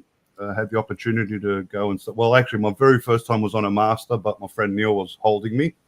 Okay. And I probably shouldn't have done that because I was on my e-scooter at the time. That's my e-scooter there. Okay. It's just a VDM10. Goes about 60 kilometre an hour and over 100 kilometre range because I've got dual batteries of the e-bike battery that goes on the stem there. Nice. And then tried on the master, on Neil's master, and thought, this is pretty freaking good. And then next thing you know it, I'm out a couple of weeks later at another event, and they were doing a ride and learn sort of thing here in Melbourne. So I thought, I'll give it a go. And they had a couple of 16Xs that we could learn on. And the old, up against the wall and sort of thing. And I could feel it, and I let go of the wall, and off I go. And then I had to stop because couldn't go any further. There was like rocks and sort of pathways. The pathway ended. And where we were was at a cycling track, and a pretty big, decent cycling track. And I thought, bugger this, I need to get on this cycling track. So after the third attempt to try to get on, as you know, the first time you get on, grab the wheel. And after the third time, the fourth time, that's it. I was off and running, and that's it. I got wow. It took me about half an hour. Yeah. Nice. So how much experience do you have on EUCs? Only 3 months worth. I started 4 months ago, and I've been riding for 3 months. So what happened was after that day, probably about 2-3 weeks later, my friend Neil Tarr lent me a 9-bot 1 to learn on, and I did a few videos of that here at home and just around a little bit. Went to a car park and learned and rode around a little bit and got the hang of it. And then had to return it after a week, but I only rode it for about 3 or 4 times. So how long did you say it took you to learn? Half an hour. Now, do you think it's because you were on your other PEVs or? I've got a sporting background, so skateboards. I've got electric skateboard there at Timo. But as a kid, BMXs, just good in sports generally. So I had the balance all sort of, So it wasn't easy, but it wasn't hard if you sort of know what I mean. Yeah, I picked it up very quickly. I'm fairly lucky that way. Others, they take weeks and weeks and weeks to and they still can't get it right, So, let me ask you this: he's been riding for 6 months, and he rides very wide stance, and he still can't ride fast and things like that. So yeah. So would you say you're still a novice, moderate, expert? What would you say? Getting there. I hit 69, almost 70 kilometre an hour on my master last week. I'm getting better. I'm improving, getting faster. I can turn. So after the 9-bot, I gave it back, and then what happened was I bought the master second hand, Nice. and the guy I bought it off, he crashed at 84 kilometre an hour. So I had to replace all the top of it because it was all the top of the frame was cracked, bent, and just forget about it. Wow. And I tried to ride it that way, and I rode the first time 20-kilometer ride, which was hard. As you know, the Master's not a learning wheel. So I've gone from a 9-bot straight up to the Master, and I struggled. But I could ride it in a straight line. It was just turning. I had to get off, walk it around corners and things like that, which was, like, it was doing my head in. So after I bought the Master, tried to learn on it, and I bought a T4 brand new, got it at a very, very good price. And then I learned on the T4, and I learned, obviously how to ride straight, how to do turns, and it was much more maneuverable, much more beginner friendly, as I would say. Right. And I put about 1,000 kilometers on it. Meanwhile, I was rebuilding the Master, totally rebuilt. So I got the Master with all the new parts to fix it up, front light, back light, the whole top of the frame. I put thermal paste under the motherboard. As you know, the thermal paste is not the best from factory. And I got the Titan Armor 3D printed fairing and front bar and rear bar. Nice. And put it all together. And after 1,000 Ks on a T4, I jumped on the Master. And it was like I've been riding the Master all along, if you can sort of know what I mean. So the T4 was fantastic to learn on, good learning curve. Highly recommended if anyone wants to learn. Well, it's a good wheel anyway, 16-inch wheel sort of thing. So what do you think of the concept of EUC Blitz? Did you see the video of the? No, I haven't caught the video yet, but I think it's what I caught a little bit of what you were saying, and I think it's fantastic because we're trying to do something like that here as well in Melbourne, Australia. Nice. Okay. Because we've got a few riders here that are like really, really, really fast, sort of how you sort of ride, and like some of us aren't at that level. I'm not. They've been riding 2-3 years, so. I've been riding 3 months. So I'm not at that. I mean, don't get it confused, guys. EUC Blitz is not necessarily only about speed because we still have off-roading and we still have. We're gonna let Chronicles on. What's going on, Chronicles? Hey, Chronicles.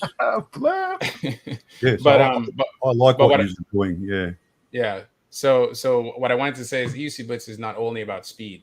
It's about skill as well. So that's why we have the off-roading track. And stuff like that. You could even have a time track. So here's the thing. The Blitz Sensei Vegan and I did. It was a timed Blitz. We didn't even compete with each other because the track was so thin. So we did a timed Blitz. So we both tested it out first, and then but we created a video for you guys, and we're not going to show it now. So every Blitz, and this is where we're going to need your help, guys. We are doing this out of the bottom of our beautiful hearts, and we're doing this out of a shoestring budget, if you will. So we don't have a shoestring. We got thread. Yeah, we got thread. So, so dollar store thread. So it took hours. It took hours for us to drive to the place, the big location, and come back and edit and do all these things. So we are asking that you guys support us. So we're going to put this EUC Blitz that we just created on our website or on Rumble, somewhere where it's paid, so you guys can support through payment. And then after maybe a half a month or a month, it'll be free on the channel for people to watch, just like UFC does it, just like these big old corporations do it, except that's the only way we can think of raising money right now. We don't want to ask you for money and not have anything to give you. But I think that's a fantastic way to do it. So we'll let you know when the video is live. But yeah, I like the idea of the time trial, like rally. They don't all race all at once because, like you said, it's everyone's. You're gonna love it. You can't catch up. There's no. It's Yeah. And so, one thing you have to look at too with this first Blitz, this was completely experimental. Yeah. The area that we were, where we were riding, that's not even a taste of what's out there, dude. It's not even a taste. Not even a taste. Each time we were riding, we were just like, what, really? No. We can use this? Yeah. What? You serious? No, we're gonna present it. We're gonna present it to you guys. So let me let Flip on. Hold on. K Moore, let me answer your question. Actually, you know what? In the chat, take a guess of what my next wheel is, so that you can. Because K Moore is like, you Stride. What is your next wheel? What's the next wheel you're thinking of getting? It's a no-brainer. So you guys guess in the chat what you think it might be. But let's skip on. Skip, I have a beef with you, man. You Flip. said in one a flip in one of That's your new name, is Skip. Sorry. I'm looking around like, where's Skip? Which one is That's what I'm looking too. Which? Oh, dang. You guys are What's the up, best, man. Yo, Flip, you said one day, first of all, thanks for clicking the link because, I want to have people just come on randomly. But Flip, you said in one of your videos, and I couldn't believe you said that. You should have seen me in watching your video. I'm like, what's he talking about? You said non-suspension wheels are more fun than suspension wheels. Please explain yourself. Well, this is just with my limited time riding the V11, which is my first and only suspension wheel, in comparison to riding the MSX, which is still one of my favorite wheels to ride. And then the EXN, obviously, the Tesla, the Tesla was a Tesla. But for me, in the little bit of time that I have been riding suspension and going back, I thought I had bad knees and all this other stuff. The truth of the matter is I was just weak in the legs. I didn't work out a lot with my legs. I didn't have enough strength in my legs. So of course, you start riding an EUC from doing your regular mundane, life, whatever you're doing, but if you're not working out, if you're not really keeping fit, so yeah, you're going to feel like, oh my God, I need to suspend. You need a quick fix. Everybody wants a quick fix. So my knees are tired. Instead of like, I'm going to go to the gym and work out and I'm going to build the strength in my legs and so on. They're just going to, I want a suspension wheel. So when I got a suspension wheel, I convinced myself, it's so much better, But what I was lacking was there was no immediate feedback when I was riding. And for me, I enjoyed that. Here comes a bump. Mentally brace, mentally prepare yourself. Mm-hmm. I enjoy that feeling. And, the V11 made things way too minimalistic, where what he's saying. everything was just... I understand. A coast. Everything was just, okay, but you don't have to mentally engage. See, I never rode off-road before in my life until Seth Johnson came and visited me here in upstate New York. And the first thing he took me on was basically what you would equivalent to a Black Diamond Trail. I'd never been off-road before, ever in my life. He was like, I thought you rode up. No, never. So we could go from my everyday riding on bike trails and smooth roads to riding on a Black Diamond Trail on an MSX was a mind flip for me. Yeah. I told him how it's so much more engaging to ride off-road than it is to ride on the road. Yeah, riding on the road does take skill. You have to look out for cars and whatnot. But when you talk about riding off-road in comparison to riding off-road, there is no comparison. Yes.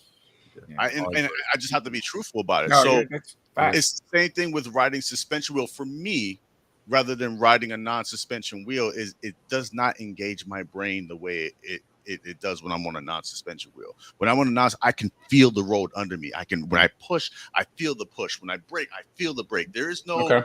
So it's like a buffer. Yeah.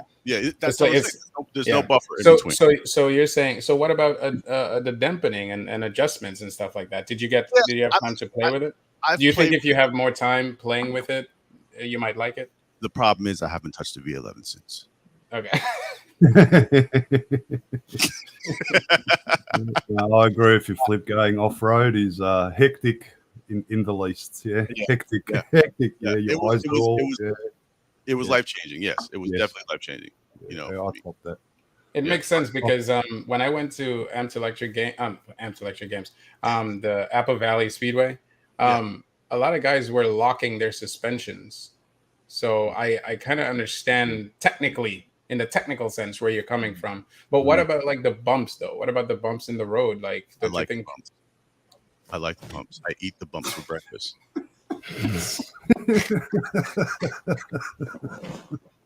They're fun. I like that feeling of you especially when you get those unexpected bumps when you're leaning forward too much and it snaps you back to reality a little bit. Like, I have to be aware here. I like the bumps, man. But you just said something that I thought about on the V11. I was like, I wonder if I could just take all the air out of the V11 and just ride it like a non-suspension wheel. I wonder what that would feel like. I think you could, yeah. I didn't know if I would break something or not. You probably would. You probably would. Just make it stiff. Yeah, exactly. No. If you take the air out It's just going to go sinks down and it's going to rub on the mudguard. And but on the dampening, you just fully tighten it, so there's no dampening whatsoever. I think that would be the way to sort of do it, if you're going to do it. You know, it was a good video. Was Ronan put out one, and Chris Yim was testing out the patent, and some of the stuff that Chris said, he likes it stiff to where the wheel's not just bouncing all over the place. Mm-hmm. You know what I mean? He doesn't want the wheel to engage. He wants to engage the wheel. You understand what I mean? So he likes it like stiff. He doesn't want just enough, like what, knock the edge off. Yeah. Just to knock the edge, but you don't want to be bouncing around like a pogo stick all over the place. But that's the thing about this. So Stefan Kanika agrees with you, Flip. It says true suspension does take away some of the rideability. My compromise is to go twice as fast to bring back the fear of fun. Yes, sir. But see, with the V11, I get 34, 35 at best. So that's not fast enough to bring that. You know, you're right. You're absolutely right. It's just you go faster on your suspension wheel, but I can't. You know, I have. That's interesting. Oh, before we switch topics, Ruben won that race, in my opinion. I don't care what anybody says. The only reason why Ruben did not win that race is because he crashed. And the reason why he crashed because there was too much goofing off going on. But realistically, Ruben ate everybody's food on that track. Dude, was that one of the best races you've ever seen? The best. I have it all on tape. Yeah, and I'll have to look at it afterwards. And I was like, Ruben, you are the man. I don't care what nobody says. I don't care who's walking away with the trophy. You won this race. Is that the what was it? The last race over there. Wait, was this race? Black Cobra's event at the go-kart track? What? That indoor rally. The indoor rally. The indoor go-kart track. Right. Yeah. It was tough. I mean, I love watching it. We know how it went down. It was just that move that was made shouldn't have been made. You know what I'm talking? It was because it didn't end well. Right, exactly. It didn't end well. There was no way he's going to. Yeah. But Ruben was eating everybody's food. He was, dude. Like I said, I've never seen anybody on a freaking monster do that. It just was. He was, dude. Yeah, I'm trying to find it, but if you guys can find it in the chat, let me know because I can't find it. Yeah, we got a guy here. He rides the Monster Pro. Oh my god, that thing is so fast, man. So who is it? Oh, you mean in Australia? Here in Australia, yeah. He's a fantastic rider. To do tricks and backwards riding and all that. He's really, really, really good. One of the best riders here in Melbourne, full stop. So, and he's got a Monster Pro, and that thing's crazy. I tried riding it, and it's Jesus Christ, it's hard to ride. Yeah, it's a heavy wheel. So big, and he's got a seat on it, and like seats up above my knees, so trying to turn and I'm only a newbie, but I did try it, and I thought, I don't know how the hell you ride this thing, Logan. Like, it's just crazy. Hey, EUC Vibes, hop on EUC Vibes. I got some questions for you too. But Stan is saying, is there an official letterboard for races? I think we should do that, man. Don't you think so? Because one of the things that we were mentioning, so we're working on the rules for EUC Blitz. Sensei, you want to talk about it? Maybe not entirely. No, but what we want to do, we want people to race. Yeah. You understand what I mean? So you'll get a lot of race for your buck. Yeah. If that makes any sense of what we're saying. We're gonna save a few things, but we definitely want people, if you're driving a long way, we don't want you to be one and done.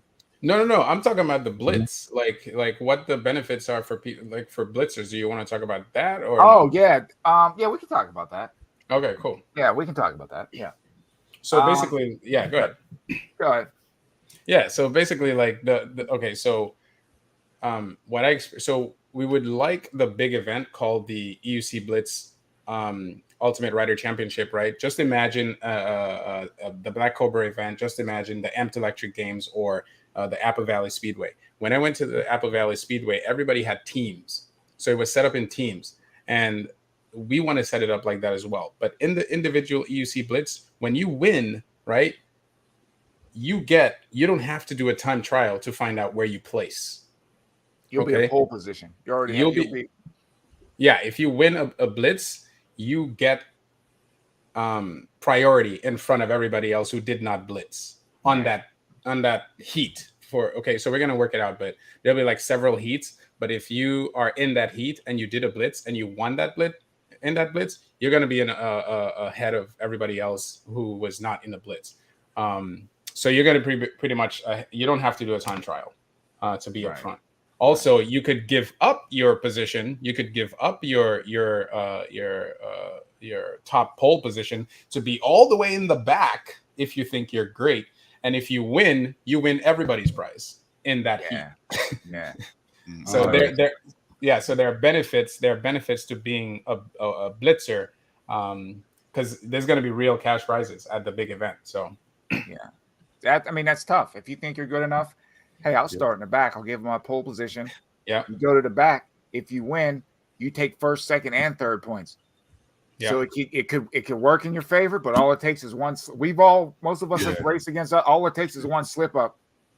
Yeah, you'll be on the agony of defeat. Like this video, man. Yeah, dude. So we have a list. I don't know. We have a list of this is not official. No, we're ironing out the details, but we're trying to give some perks to Blitz for participating and being a Blitz champion. Right. Yeah.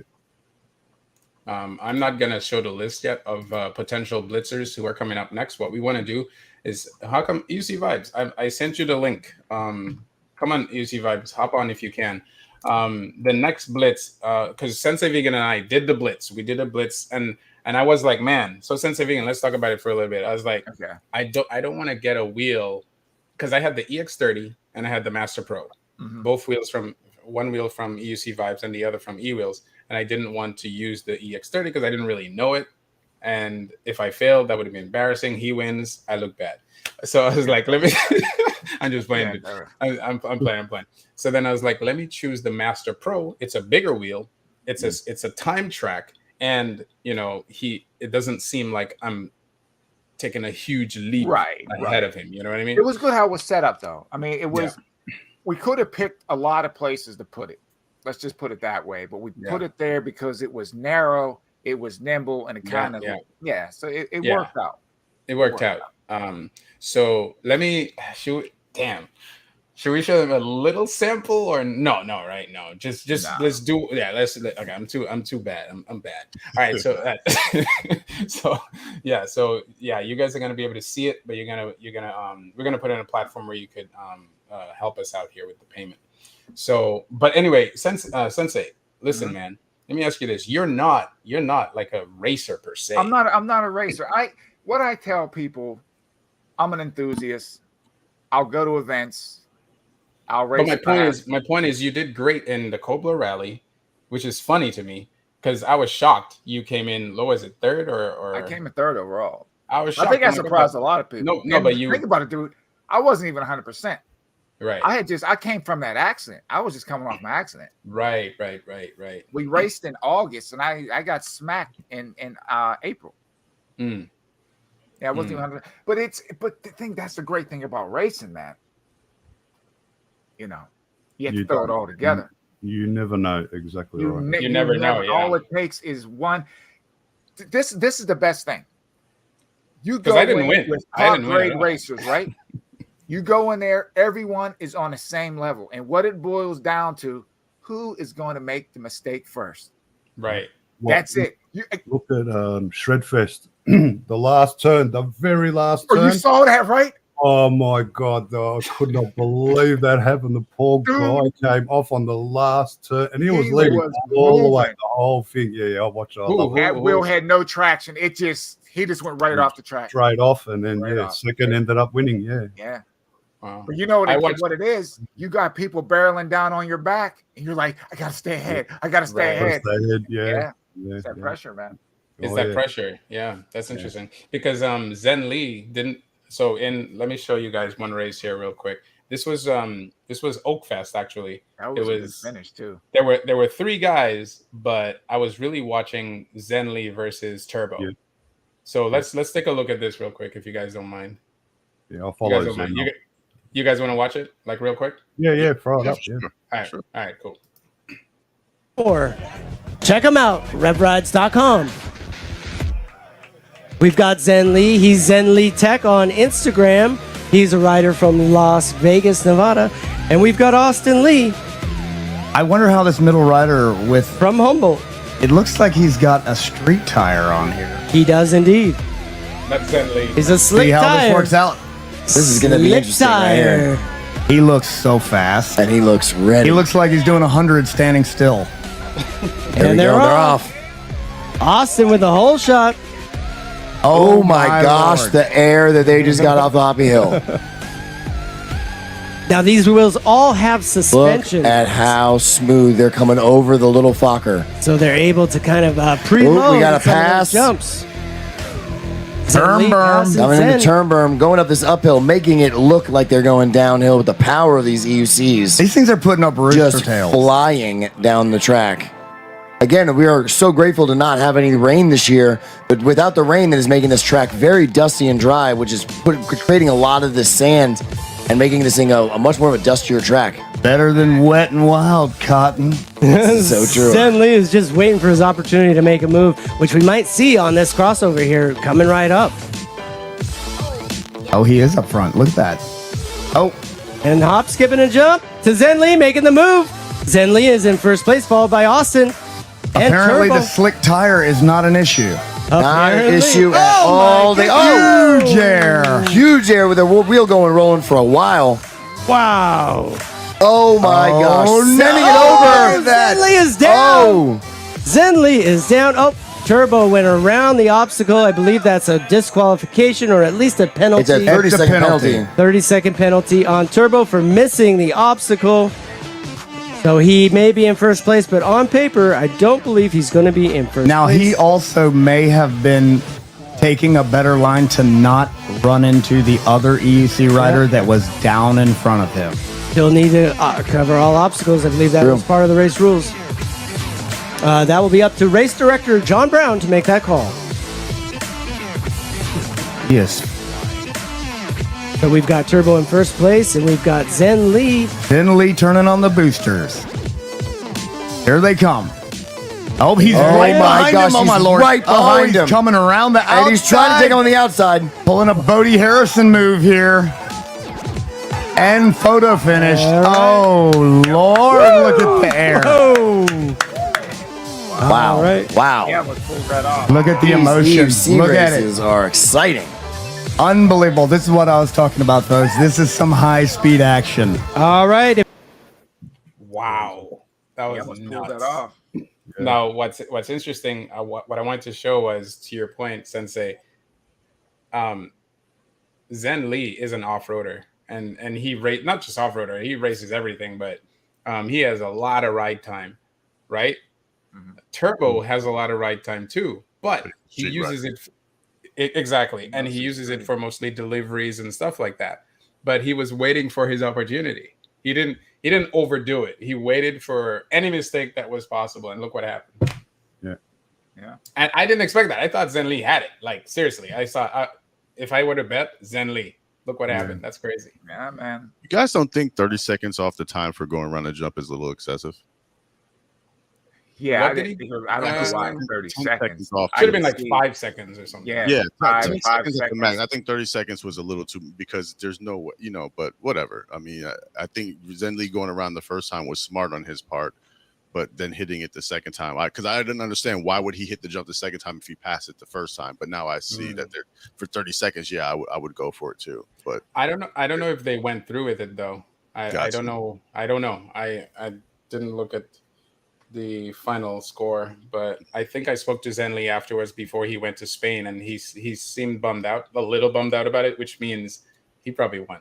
Not him, but Turbo. Right. So maybe they thought it was kind of stupid. But yeah, man, that was Seth intense. right here. Seth is in here. Who's Seth? He says he wasn't penalized. Okay. Oh, nice. Seth, nice. Seth, what's jump up, on, bro? man. He said, jump on if you can, because maybe That's you'll give us some ideas. You know what I mean with EUC Blitz. Even though Zen caught up to him and basically passed him, he should have won by rights, because that's because he closed within that 30 seconds. Yeah, he closed the gap. Yeah. Right. He definitely closed the gap. That's correct. So It wasn't penalized. Fair enough. But I could also see too Turbo not coming off that jump and smacking into him, because once you're in the air, you're not going to be able to. No. You know, it's not like a video game where you can take and turn in the air. You're going to come down on somebody, man. Yeah, well, for safety, you're not going over the jump. Yeah. Nice. Well, I suppose they saw that and thought, fair enough, you know. So I put the link in the chat. If anyone wants to chat with us, let us know. But yeah, that's the spirit of. So what I noticed about that track is that it was very thin. Okay, and it's kind of like similar to our track what we did, except ours was tarmac. Right. And as what we did was we went on several runs, and we did an actual race. Like he was behind me, and whatever. And I was trying to pass him. I'm like, wait a minute, I can't pass this guy. Because if I pass him, I could hit a pole. I could hit so then we transitioned it to time. But it's funny that they made this one, the way they did. And, Dude, you probably would have came around me. I would have had to do a Mad Max on you. Come you see your feet come up. The clothesline you stride, that's what you would do. Long arms come handy for something, man. Yeah. Immediate disqualification. I know. Like roller derby, EUC derby, get out of me way. No. What was that game? What's in there? There you go. Road rash. Yeah, that's what I was thinking. Speaking of which, I'm mad that neither of you two told me you guys were going, because I would have went on that trip with y'all. Oh, you would have. Well, we're going again. We're going again. Yeah, because this time, because when we're gonna iron that out, but I would definitely like you to come along. This one had to be the way that it was. Yeah. But the next one, I definitely want you to come along. I'm there. Yeah. Because so he told me about the location, right? Flip. And I was like, I tried to look it up on Google. I'm looking at the location and I'm like, man, I see a bridge. I see a little bridge, like a tiny bridge, And I'm like, wow, this is cool. But I didn't think it was that big. And then when I got there, I'm like, holy smokes. And the guy the connect that we have, he's like, it is all yours. Use it. And we're like, what the? What? The whole thing? It is yours. The whole thing. Like, I'm talking the place, dude, the place has pools.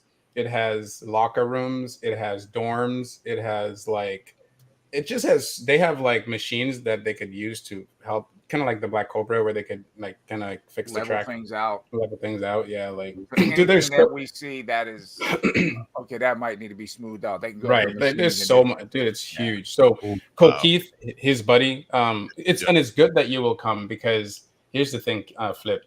The first time we went, it was to map it out, to see how we're gonna set up the track, how we're gonna make use of all this space, and we did. We actually created 4 tracks. One is timed. The other is off-roading. The first one is an off-roading time track. And the other one is an off-roading track, which has crazy uphills, dude. Like a freaking, I wouldn't say an overheat hill. Oh my God. Then we have a drag, and then we have a circuit. Seth Johnson came on. And then welcome, Seth. We really appreciate that, man. I didn't think you would come tonight. That's wild, because you're a big dude, man. Seth, I'm sending you the Heisman Trophy for Move of the Year, bro. For that Minute Pro, man. Dude, that was the best. That had to be the best, man. I haven't seen the video. A lot of people watch that, dude. I might have to put that in my next video. That was the freaking best. And he was just so calm about it too. He just reaches down like, settle down, son. Settle down. They call that a tank slapper. That was nuts. Hey guys, how's it going? All right. Good. How are you? I'm awesome. Did you see our video, our intro for EUC Blitz? I saw you guys went to a park and Sensei's wheel went down, and then he had to go get another wheel. But I think, anywhere any kind of EUC racing is happening, I'm all in. That's awesome. Nice. Sounds great. So it sounds like you guys want to put together some type of a local, like, challenge your friends, and then everybody comes out and So have you ever watched Ninja Warriors? Yeah. Yeah. So basically, imagine in Ninja Warriors, right? The American Ninja Warriors, they had these little challenges that led up to a massive challenge with a massive prize at the end. That's what we're doing. So it's EUC Blitz. It's EUC Blitz. So we already had like several unofficial Blitz, and our one Blitz that we officially had was between Sensei and myself in Pennsylvania. It's already edited, and we're going to post it on a place where you could pay to watch because we don't have any funds. Join the club.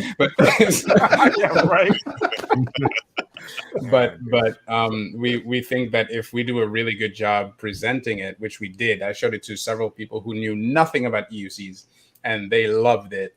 A lot of them gave critiques and stuff like that. So we're gonna. But what I really liked about your show is the drone, because we want to capture those angles to give the audience, to give them to make them feel like they're there. And when I watched the Amped, it felt like I was there. The drone was so close to the guys, right? Yeah, so a little too close sometimes. Yeah. I'm like, keep it above the head, guys. Like running in between the legs.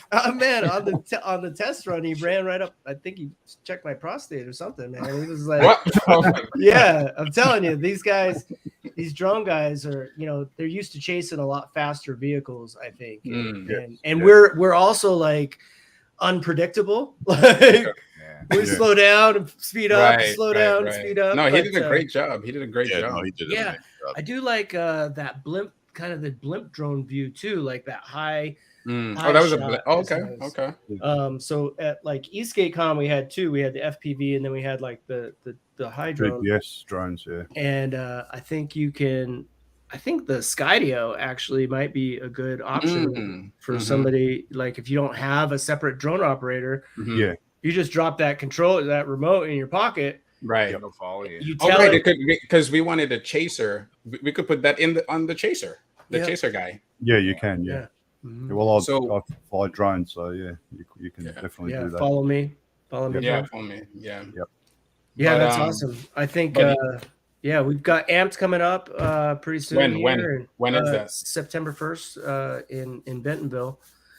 So I gotta make it out to Bentonville. Damn, you gotta make it out there. You gotta make it out. So Seth, let me ask you a question. Yeah. So in the spirit of Blitz, would you be willing to work with us?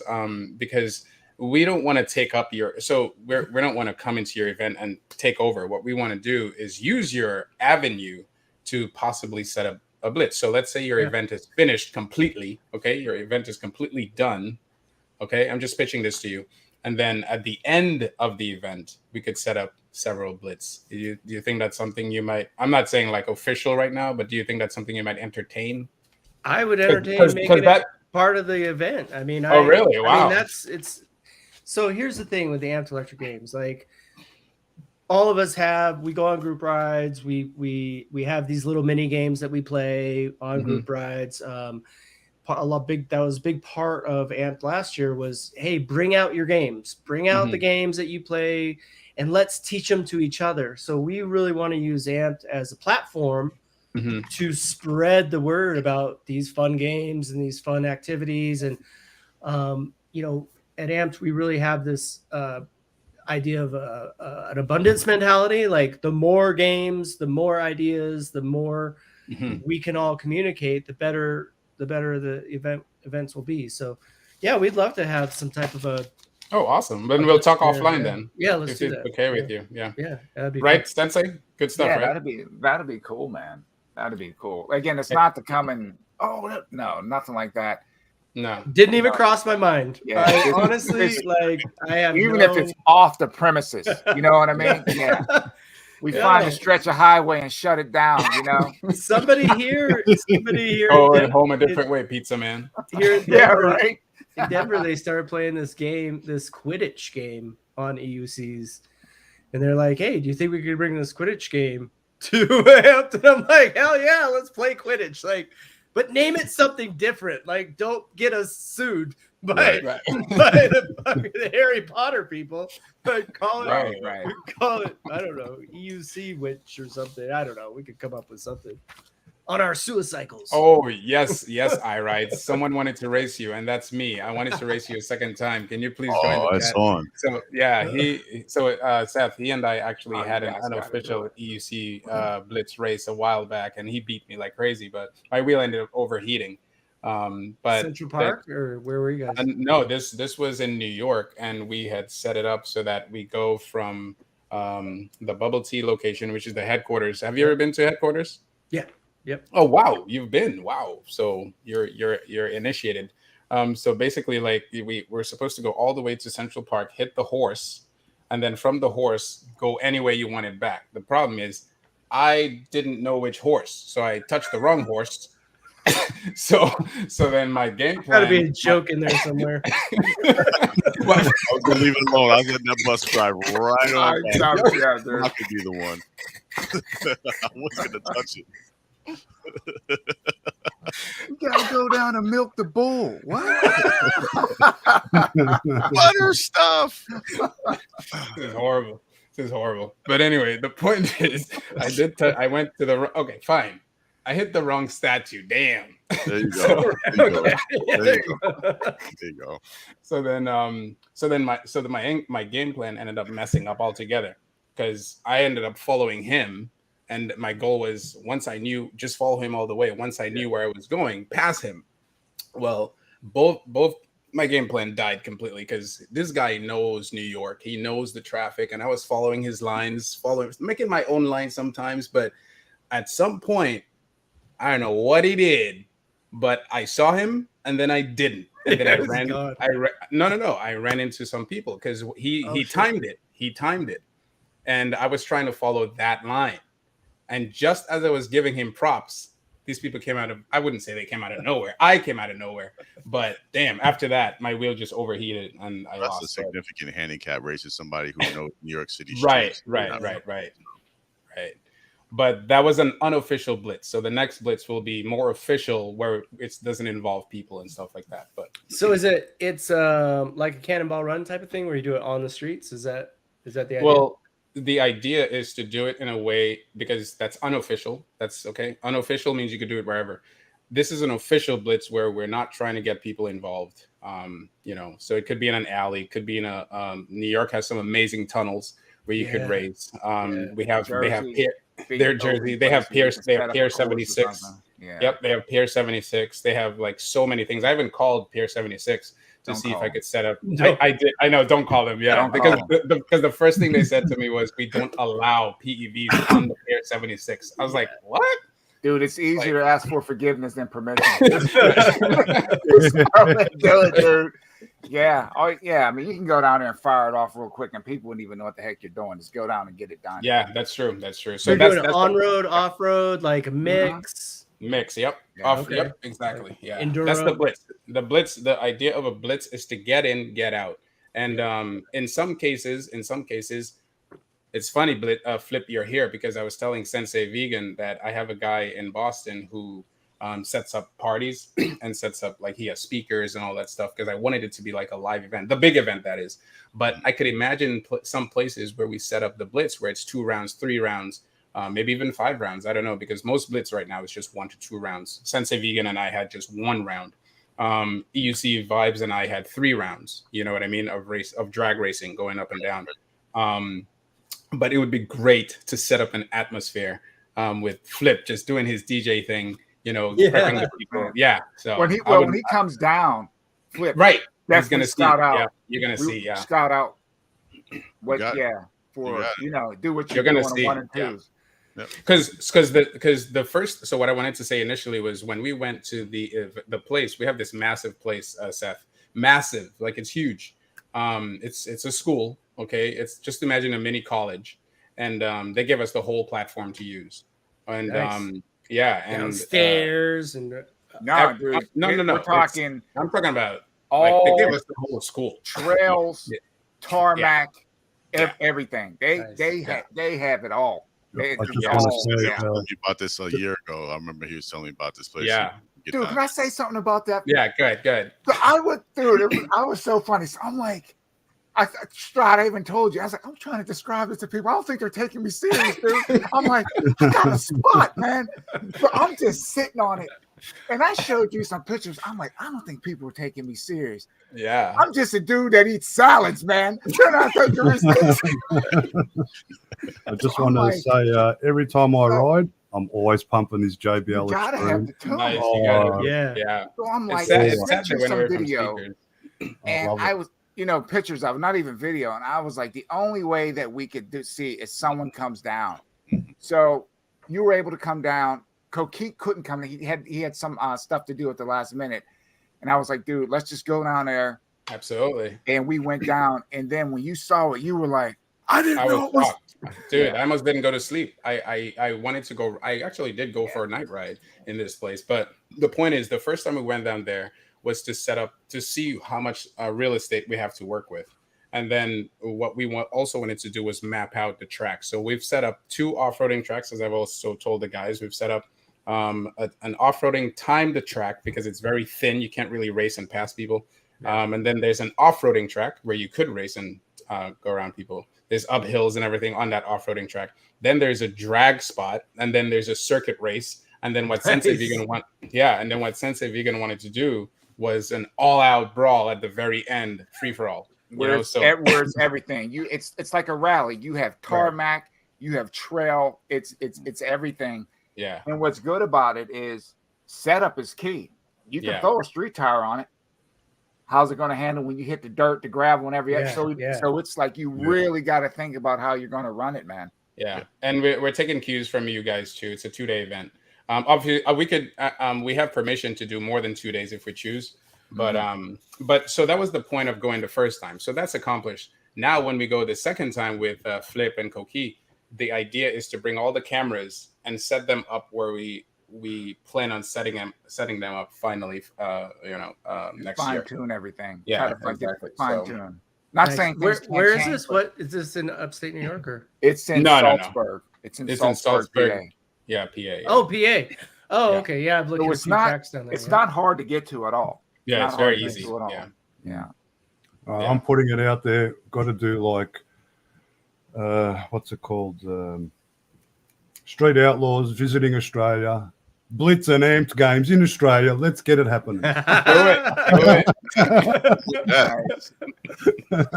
Well, in the future, you never know. Yeah, you never know. We got to get our wheels down there. That's the biggest problem, I think. That's the problem. Oh, don't worry. We can supply wheels. I'll get on to Neil. He'll supply. Don't worry, mate. He's our Lem in Australia. One thing that we're talking about doing at AMP this year is a multi-format PEB race, like a relay, where you put together a team, and they're doing this at AVS. This isn't an original idea by any means, but we're kind of picking up from their cues, and it's going to be a one wheel, a scooter, and an EUC. Oh, that's tight! And each one has to do a certain number of laps, and then you pass the baton. And so, people will come with their teams. I think Amped will be. We're going to try to do more team sports this year, and have team points and things like that. But this event sounds awesome. When are you guys thinking? You said next year. You're thinking about 2024. We want to iron out all the wrinkles. We're trying to plan it where it's not crossing over. That type of thing. And this is why we have the Blitz, because each we want to have at least 12 to 20, as many as possible, but we will have a minimum of 12 Blitz for the year. I've already set up, Sensei Vegan and I set up 24 competitors already. We haven't reached out to any of them yet, but that's the plan. I know 2 of them have already called me out, so that's good. And then I'm already calling out one of them. He's right here. Where is he? iRides. So, and EUC vibes. So I'll be doing the challenge. You challenge your friends. Yep.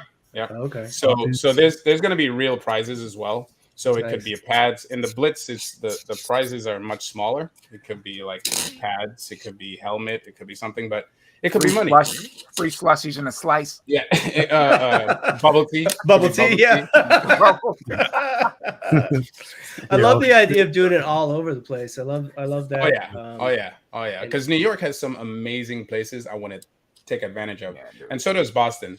But the big event is real cash prizes, and we have some people who want to help us out. I want to say too much, but yeah. So that's the plan. So it's so that's the point of the Blitz. So I don't know if you heard it earlier, but the Blitzers, okay, the winners of the Blitz race has more points. So for example, at AVS, you had to do a time trial in order to be placed, right? Yep. Well, if you're a Blitzer and you won that race, you don't have to do a time trial. You're qualified.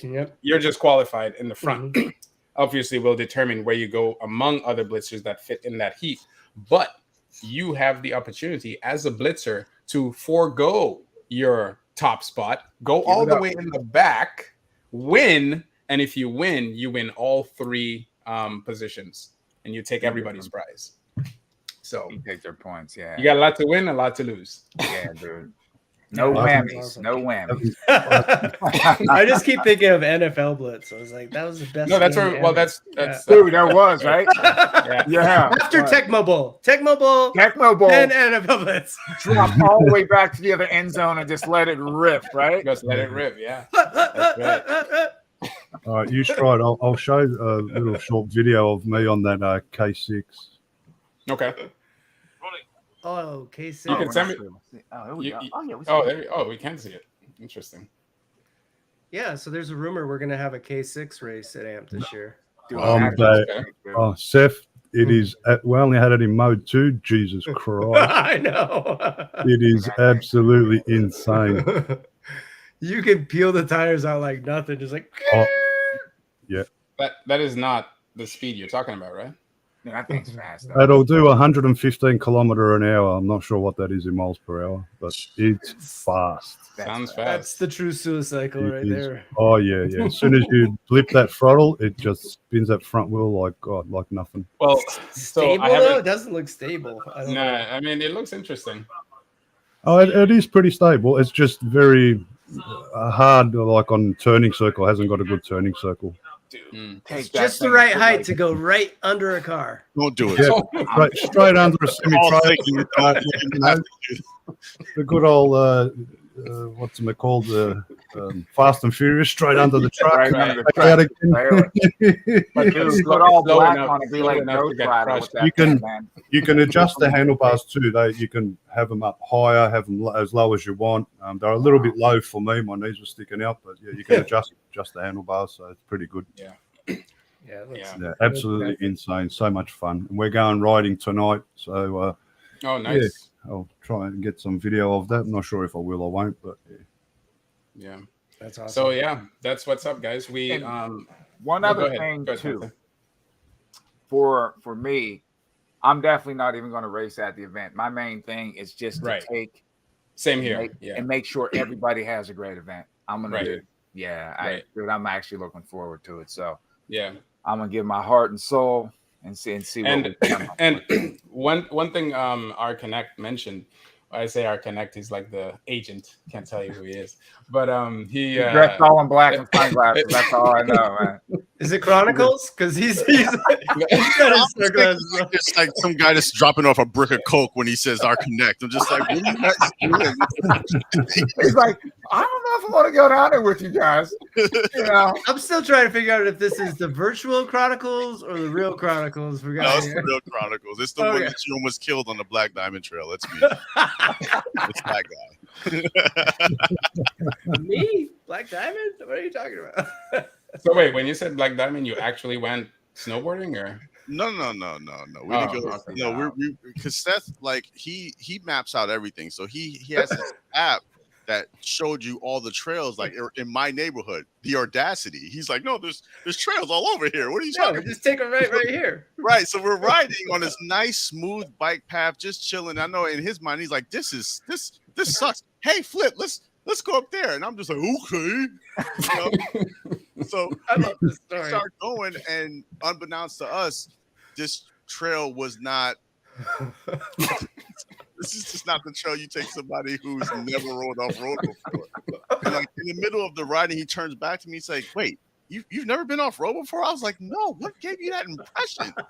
We're going over rickety like wooden bridges and like little things doing this, and we're going up, and they got all muddy and shit. And I was like, "Hey, how do you like this trail?" He's like, "I don't know. I've never been off road before." I was like, "What?"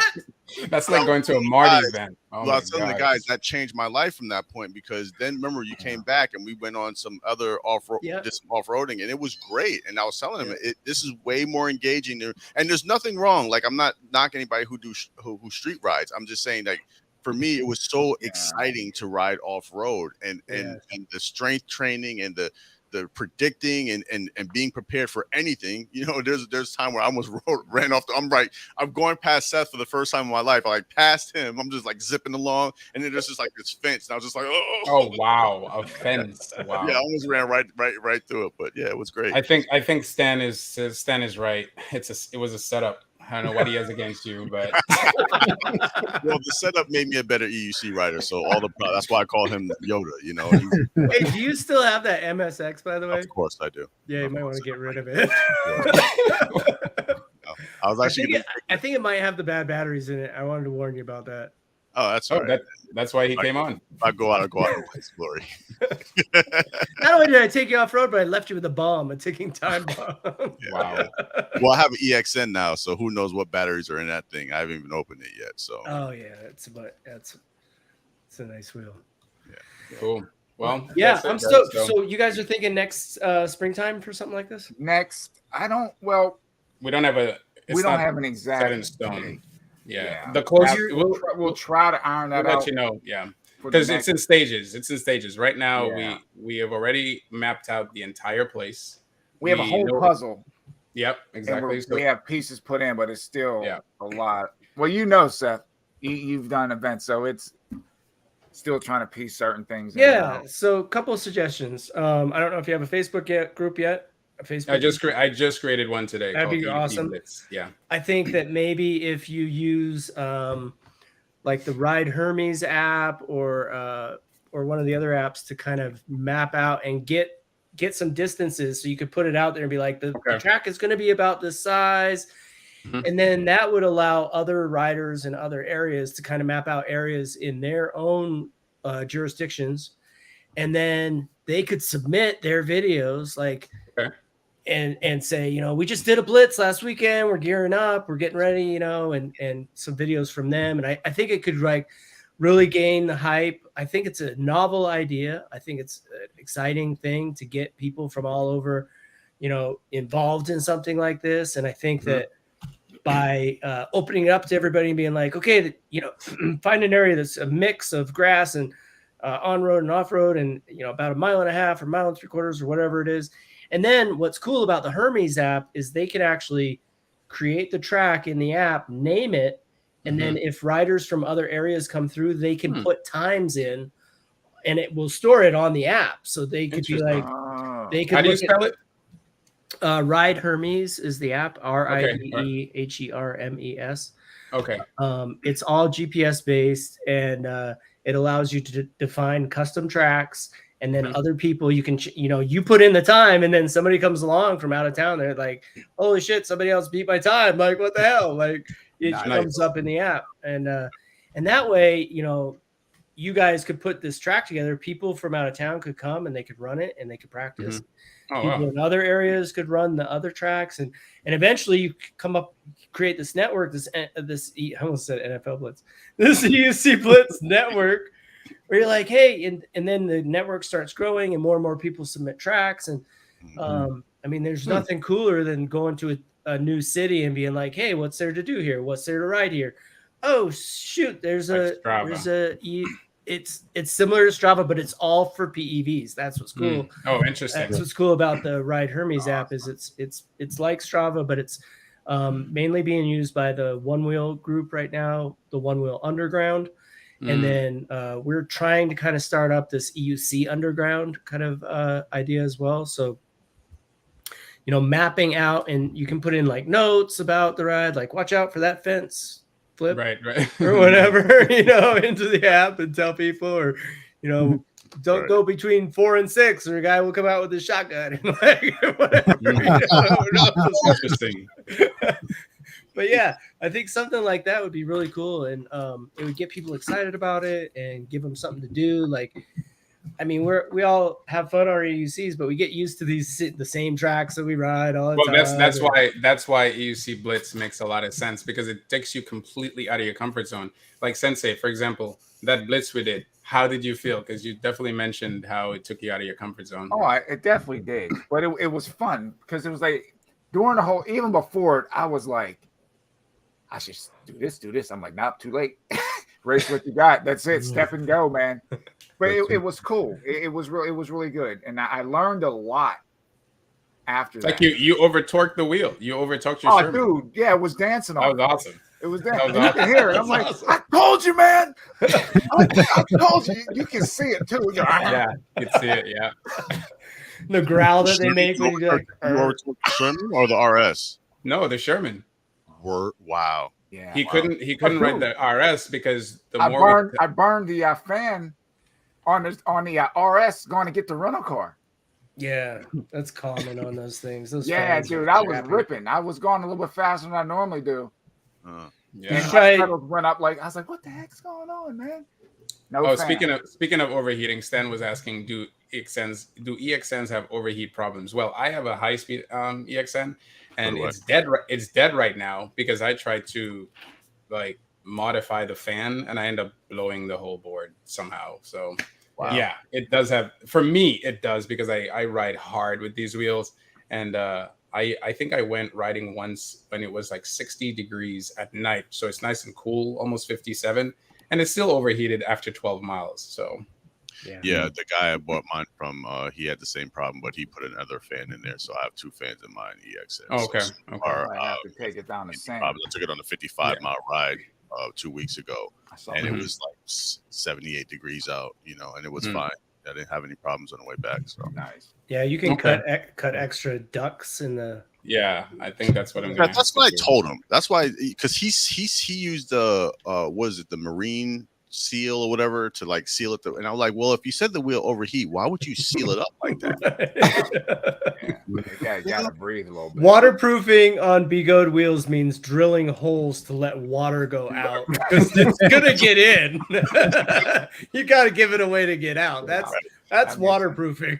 And mind you, the motherboard is mounted on the side high up, so I'm not really worried about getting wet like that. You know, I would rather have more. You know, I would rather have it being able to breathe. So I'm going to do that at some point. Drill some holes, just give it some extra. Ventilation. Also, the other thing that'll helps is if you take the controller off and put thermal paste. A lot of them come with that really Isn't that what crappy. You did, Orso? Yeah, I did. I put thermal paste under the T4 and the Master there. Yeah. Yep. Okay. Yeah. Okay. Maybe I need to get that done on the RS. Yeah, because a lot of times it doesn't sit really firm thermal up against pad. It took out all air bubbles. Yeah. Yeah. No, just to let everyone know, the T4 has the same problem as the same thing. It's the exact same thing. And they painted it on the inside of the.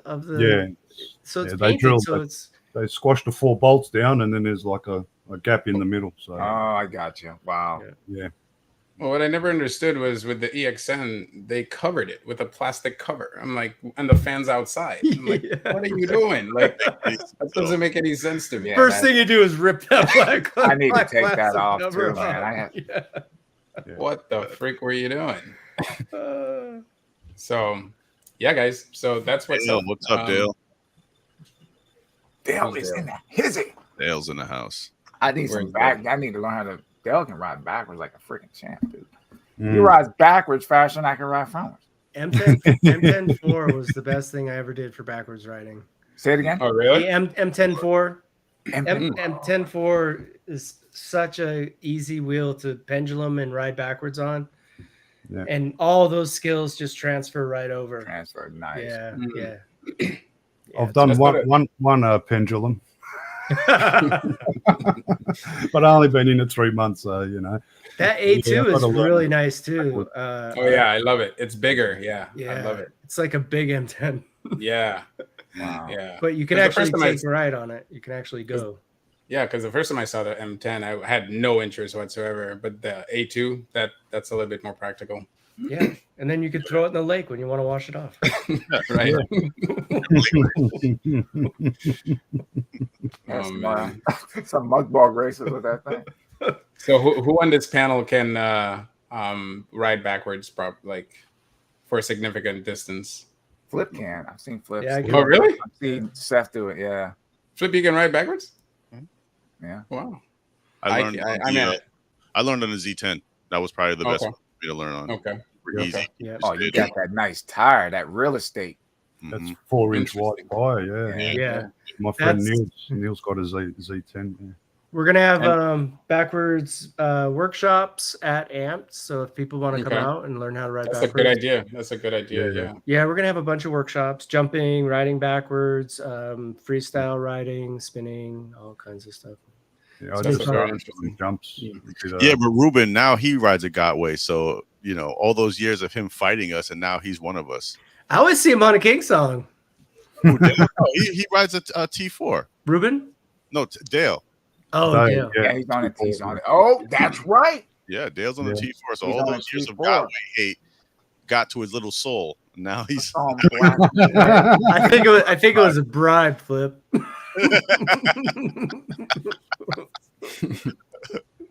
But yeah, Ruben. Yeah, that's it. He was extra with We it. need to all catch a plane to Australia one of these times. We got on a freaking ride.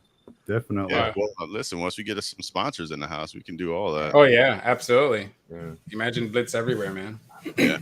Yeah, it's a great idea. It's all community, community based, community driven. I think that if you can get people excited about it, and Well, once you get guys that see content. the first, yeah, once you see, we're talking about it now, but man, like the video was good. It could.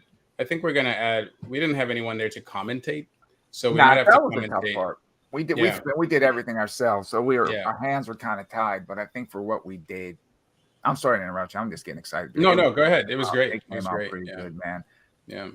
And the thing is too, what I like, you don't have, and this is for any event, you don't have to be intimidated, man. Come out and just have fun. That's the main That's it. thing. You get in where you fit in, and you just race, man, and just have fun. Yep. So I can't wait for the what I'm trying to set up is an EUC Blitz block party, but in New York. And I don't know why I'm attracted to New York like this, but I think it's the bubble tea. Why? It's New York City. I I know. don't know why. And then New York City. It's just New York City. That's it. Right. I But, get but I'm saying the riders, man, they're just different, But then again, maybe it's because I haven't experienced a lot of riders, because the Pennsylvania guys were nice too. They were awesome. Oh, they were cool. Yeah. That's a Yeah. really nice Pittsburgh. That's my hometown, Yeah. and I didn't know it was like that to ride and do. Ben Cetra. Yes. Yeah. The thing about Randall them is- Island. Randall Island in New York might be a Nice. good place used to play softball. What for what? for the Blitz that you're talking about. I've never heard of Yeah. it. Okay, Flip, Randall's and Island. you guys gotta tell me about this, because I would love to do that, man. That would be freaking great. I have like visions in my head of the DJ just doing his thing, and then where people backwards riding. Oh man, doing the Blitz games. Oh man, like what? Bring it back to like those old days of like Fast and the Furious, because I feel like that genre is just gone. It's just everything's just gone. Like no more fun. So Dude, thing out New York, I love. There's to me no vibe like New York. oh, Ruben knows the spot. All right, cool. And this was probably about a month ago, man. And I normally kind of chill ride, and I just came out. I was like, dude, I'm just gonna ride like a complete asshole today. Just went out and was riffing, man. But it's just like, dude, man, you gotta cut loose in New York sometimes, man. No camera, no nothing. Just doing some nice lane splitting. Well, Stan asked the question. So I spoke to I spoke to one distributor already, and I have a few others that Sensei Vegan and I are going to talk to. We spoke to E-Rides in London, and he's amped about it. Sorry, no, to use your word. but check's coming in the mail, dude. Check's coming in the mail. Or you mean I'll be paying him because I'm using it? That's 16 cents. 16 cents you strike every time. Every time. But he's pretty excited. He's pretty excited about it. And I know Rev Rides, is up for stuff. They did mention that if, you guys are doing stuff to reach out. So we have a lot of people to reach out to, but we have some nice stuff set up. That'd be cool. But yeah, we're like we said, we're trying to. We've never done this before. Yeah. So yeah, well, we can support you. AMP can support you guys and help you out. And if you have questions, and I'm sure we could send you some T-shirts and some, whatever. Anything. Yeah, we need support. We need support. Yeah. We need support. Yeah, we're all in. So, we're all in. We're all in. Yeah. More people racing, the more people riding, the more people. Well, the thing is, there's this article that I wanted to read, but I didn't want to read too much of it. But basically, let me just tell you the gist of it. With F1 racing, what they do is, we all know what F1 racing is, but you look at it and you're like, wow, these are expensive cars. These people are crashing the cars all over the place. How are they? Who watches this like every day? Like what? Who's into this? And why are they spending so much money to destroy these cars or race them? But then you look at it and you're like, wow, they have the best brakes, the best wipers, the best everything, right? And then I looked up, I did a little bit of research to find out how has that sport impacted the auto industry? Yeah. And it's impacted it in many, many ways. A lot of the stuff you love in your cars, the brakes, the Bosch, all that stuff is from constant, crazy, extreme testing from F1 racing. And so if you've looked at it over the years, that's what we've done in general as a collective for the EUC. I mean, come on, we started with 13 mile per hour wheels. Yeah. And then I remember when we reached to 30 miles an hour in the Tesla, I remember people were saying, no, the physics is not going to work. These wheels cannot go 40. These wheels will never do 50. They'll never do 60. The physics will not allow you to. I remember all these stuff. Right? And now we have like 24 MOSFETs on a board. We have like freaking a Raptor board that's uncuttable. Okay, but you get my point. So we've with our type of testing, not racing included, has made EUC better. Now with races that are amped electric games, the Black Cobra, all these, and now Blitz, hopefully, we're pushing the envelope, and we're in a way indirectly making this safer. And my goal is to see a cutless wheel. You know what I mean? That's my goal.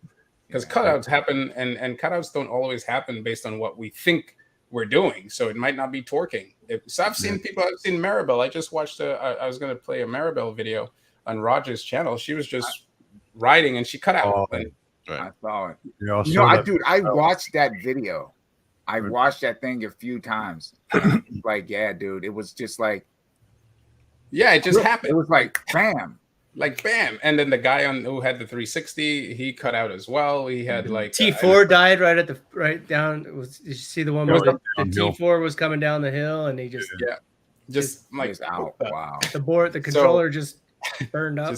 Just burned. Oh man. So all of that, and I think InMotion right now is the only company that's really doing a phenomenal job of grabbing that real-time data, because they could just log into your wheel without you knowing while you're sleeping. Because when I put the V13 down in the basement, I come down to check on it, and there's a green light strobing, and it never goes away. And I'm like, what the hell? And so home.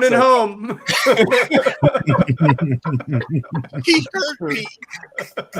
That's crazy, dude. That's crazy. You better put that thing in a lead case, man. Reduce my top speed, please. We're capping his ass. You're 100% right, though. The innovation really comes from sport and from competition, and that's really what we want to push.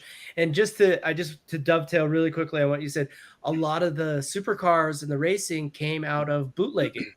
And the bootleggers trying to make faster cars so they could get away from the cops. That's where the superchargers and stuff came from. Yeah. So it all came from bootlegging, and then we have car racing and F1, and And we've seen a similar evolution in mountain biking as well. You know, only 25, 30 years ago, there was no full suspension bikes. And these guys are like taking these bikes down hills. They're like, hey, what if we add a shock? All right, yeah, that's cool. We could go down the hill faster. That's interesting. Wow. And then adding, now that we go faster, we got to add bigger brakes. So then they innovate on the brakes. And so, and with like Gotway putting out like what 4 or 5 new wheels a year, it's like they're rapid. I mean, you look at the T4 debuted at Amped last year in September, and now the Extreme is like insane compared to that. You know, it's right. It's leaps and bounds. Of innovation. And shout out to Kingsong. Shout out to Kingsong with the S18 because they were the ones that started with a true suspension. You know what I'm saying? So you know what I would like to see though? They're doing a lot of suspension for off-road wheels. I would like to see one of the companies work with Stride, your fast street rider set. You can mix and match street and trail. Make a suspension wheel built for street. What do you mean? Sherman S is Sherman S has got it. I would argue that the V13 is and the V11 is a street suspension. Nice. Because they're not really meant for a lot of jumping. It's just to, like you said, knock the edge off. Those big wheels like that, dude. You jump that thing enough. It's like Evel Knievel jumping on the Harley. You know what I mean? It's like you could do it back in the day, but now you wouldn't want to do that. You know? Yeah. So, guys, in the comments, let me see. Progression is crazy. Stan, in motion may not continue down the EUC road if sales don't increase. Who said that? And wow, really? It's a niche. It's a super niche industry, and they're putting a lot of money into it. And here's the thing: is that they're hard to learn, and until we get some easier training mechanism, better training mechanisms, it's going to be tough to get a lot of new riders and onboarding the number of riders that we need to onboard in order to keep innovating like this. And that's where I think that S9, and you guys can laugh all you want, but I think that the S9, the basketball wheel, is going to be, it's going to be the one, I think, that's going to be really turn on a lot of new people, because you can go all the way over on one side or the other, and you can touch the pedal and not fall over. I got you. And so I think I see what you're saying. So that could be a good learning wheel. Like, I think the S9 is going to be a fantastic learning wheel. Swear by the Z10. That's why I trained my son on the Z10. Exactly. One of these wheels, but it's about how fast I can get somebody who's never touched the EUC on there and click for them where they like fall in love with this sport. And that's what I think a lot of the manufacturers are missing. They just want to keep pumping out wheels, and then their answer for pumping out these wheels is, oh, we're just going to jack the price up $1,000 every year. That's what they need to do. And I'm not paying that type of money for a wheel that's going to cut out. You guys need to take a year off and figure out how to stop these cutouts. If that means 2 motherboards, one motherboard that controls the swapping, the other motherboard that sits there and waits for any battery, dip or whatever the case may be, and it kicks in to prevent you from cutting out, lifts the wheel. Well, here's the thing, Flip.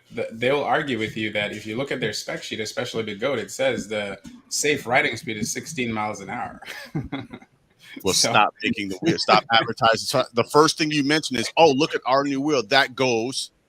Stop advertising fast. I mean, it's the same as a car that does 200, but the speed limit is 50. But you never see Tesla come out and say, look at our new Tesla that goes X, Y. It's look at our new Tesla that's battery, that runs off batteries, that gives you this. No, I know. I agree with you. It's just they should set them up like e-scooters. Once your battery's low, you can pull that throttle all you want, but you're going to be limited to a certain speed. It won't cut out, but it's just going to slow right down. So instead of automatic cruise control. Just automatically slow down, and you can't get over that speed. And that governor, like a governor sort of. That would be no fun. Cuts out. What's the fun in that? Just get an EX30 and do one of the latest updates where the wheel just won't cut out; it'll just keep spinning. I kind of like the Kingsong 10-kilometer speed limit on their new wheels. Anytime you get a Kingsong, take it out of the box. That thing won't go over 12 kilometers an hour until you do 10 miles on it. And here, that's the same problem they have with one wheels. One wheels, once you get on a one wheel and you're like, oh, I got this, I'm going to floor it. And that's when most of the accidents happen with one wheels, is at about the 7 or 8 mile mark. Once they figure out how they work, they're like, I'm going to go as fast as this thing can go, because they don't realize that there is a top end. There is there is a limit to how fast you can go on a one wheel. I think another thing they need to work too, what's throwing a lot of people off, is the price, man. Yeah. I mean, you know, batteries. $4,000, it's the batteries, $5,000 wheels. Yeah, man. They have. Fortunately, we're here. They're never gonna dial it back at this point. You know, I said we're gonna keep buying. Yeah, we talked about this, Sensei, when the Sherman dropped. You know, it's like, well, once everybody jumped on the Sherman for that price, the companies were like, all right, well, let's just go for it at this point.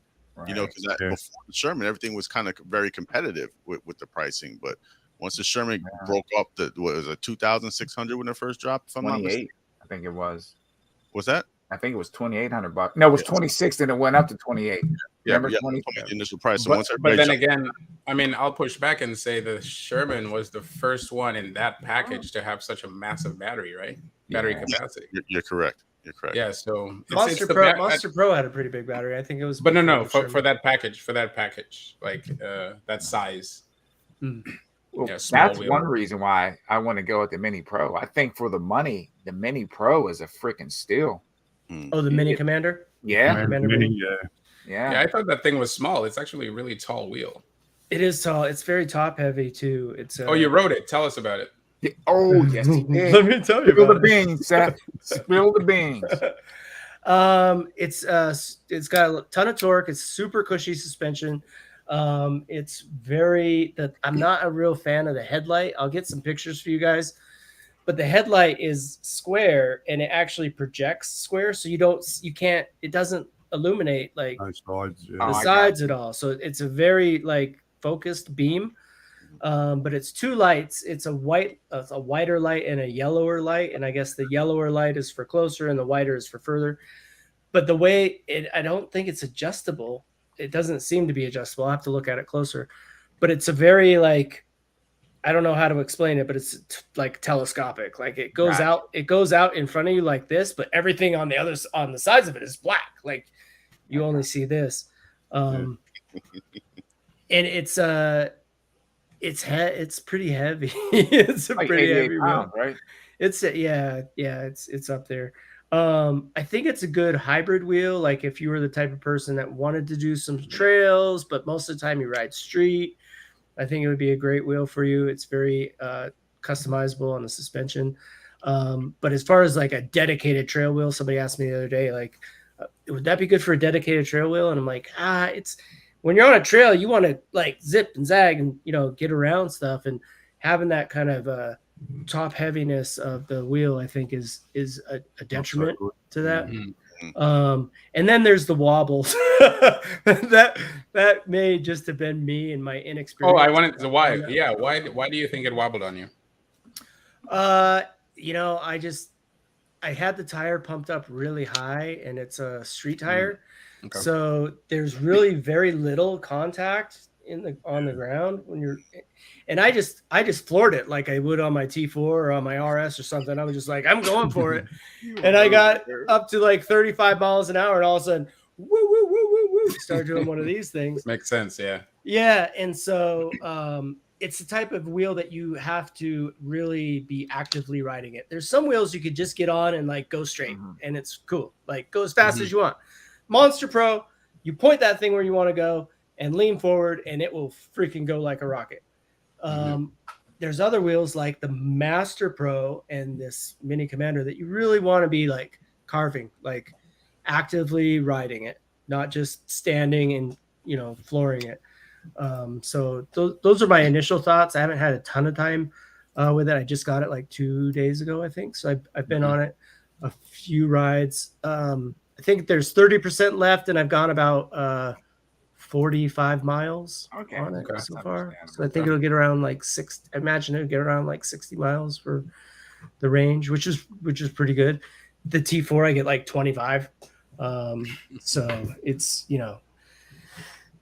but yeah, it seems great. I dig it.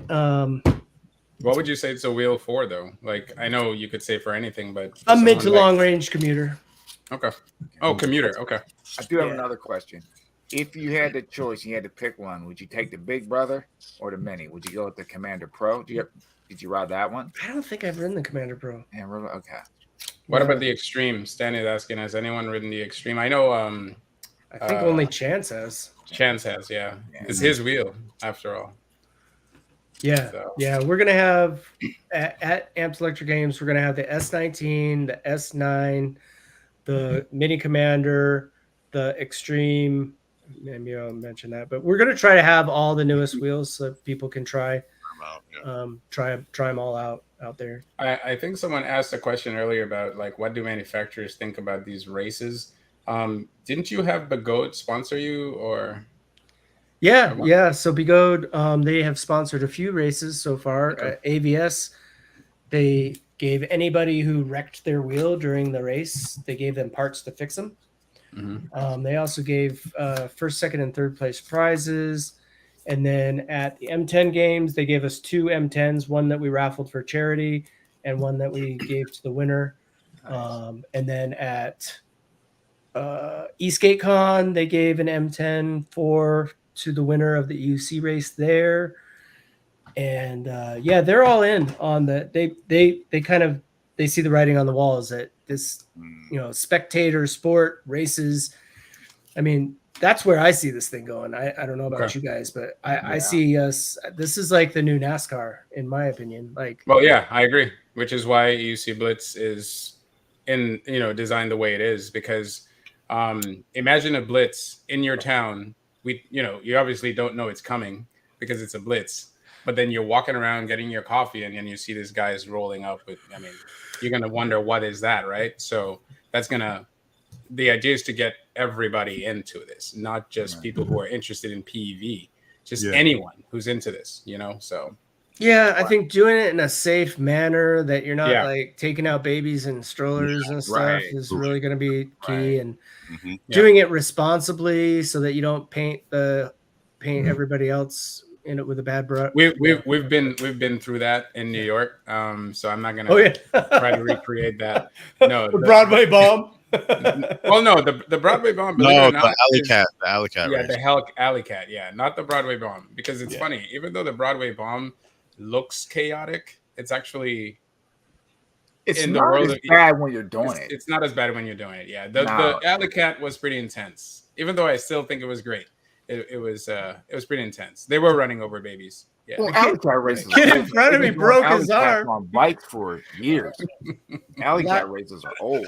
Last time I was at the Broadway bomb, the kid in front of me tried to go across the red light, and a bullet bike pulled out and knocked him off his wheel, and he broke his arm. Speaking of which, did you guys see the video of the EUC riders? There, I guess I must have been California. They're riding down the mountain, whatever. They're kind of taking up the road, and a car comes like flying. I saw it. Yeah. I did see that. Crazy, and then it's like.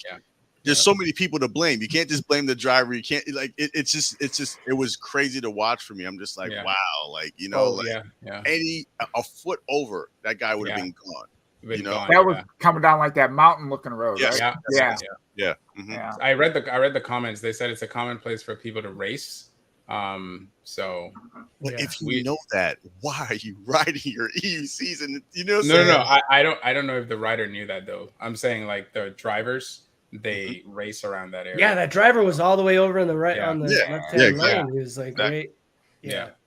That would be my advice to anybody. When you're coming around a blind turn like that, never hug the line. Always be on the outside, because you're going to have some car probably blazing around too fast, and they always get sucked to the outside of the turn, man. Yeah. I see the road was closed, but that would be fun to watch that. That's going to be part of Blitz videos on the Blitz channel, because part of racing is knowing your environment, and we can't act as if people don't race in unsanctioned areas. So the best we can do, just like we used to tell people wear a helmet, is help people understand their environment, a little bit better. Because he was riding in the middle of the road. I mean, yes, it's the opposite side of the road, but he didn't own the road either.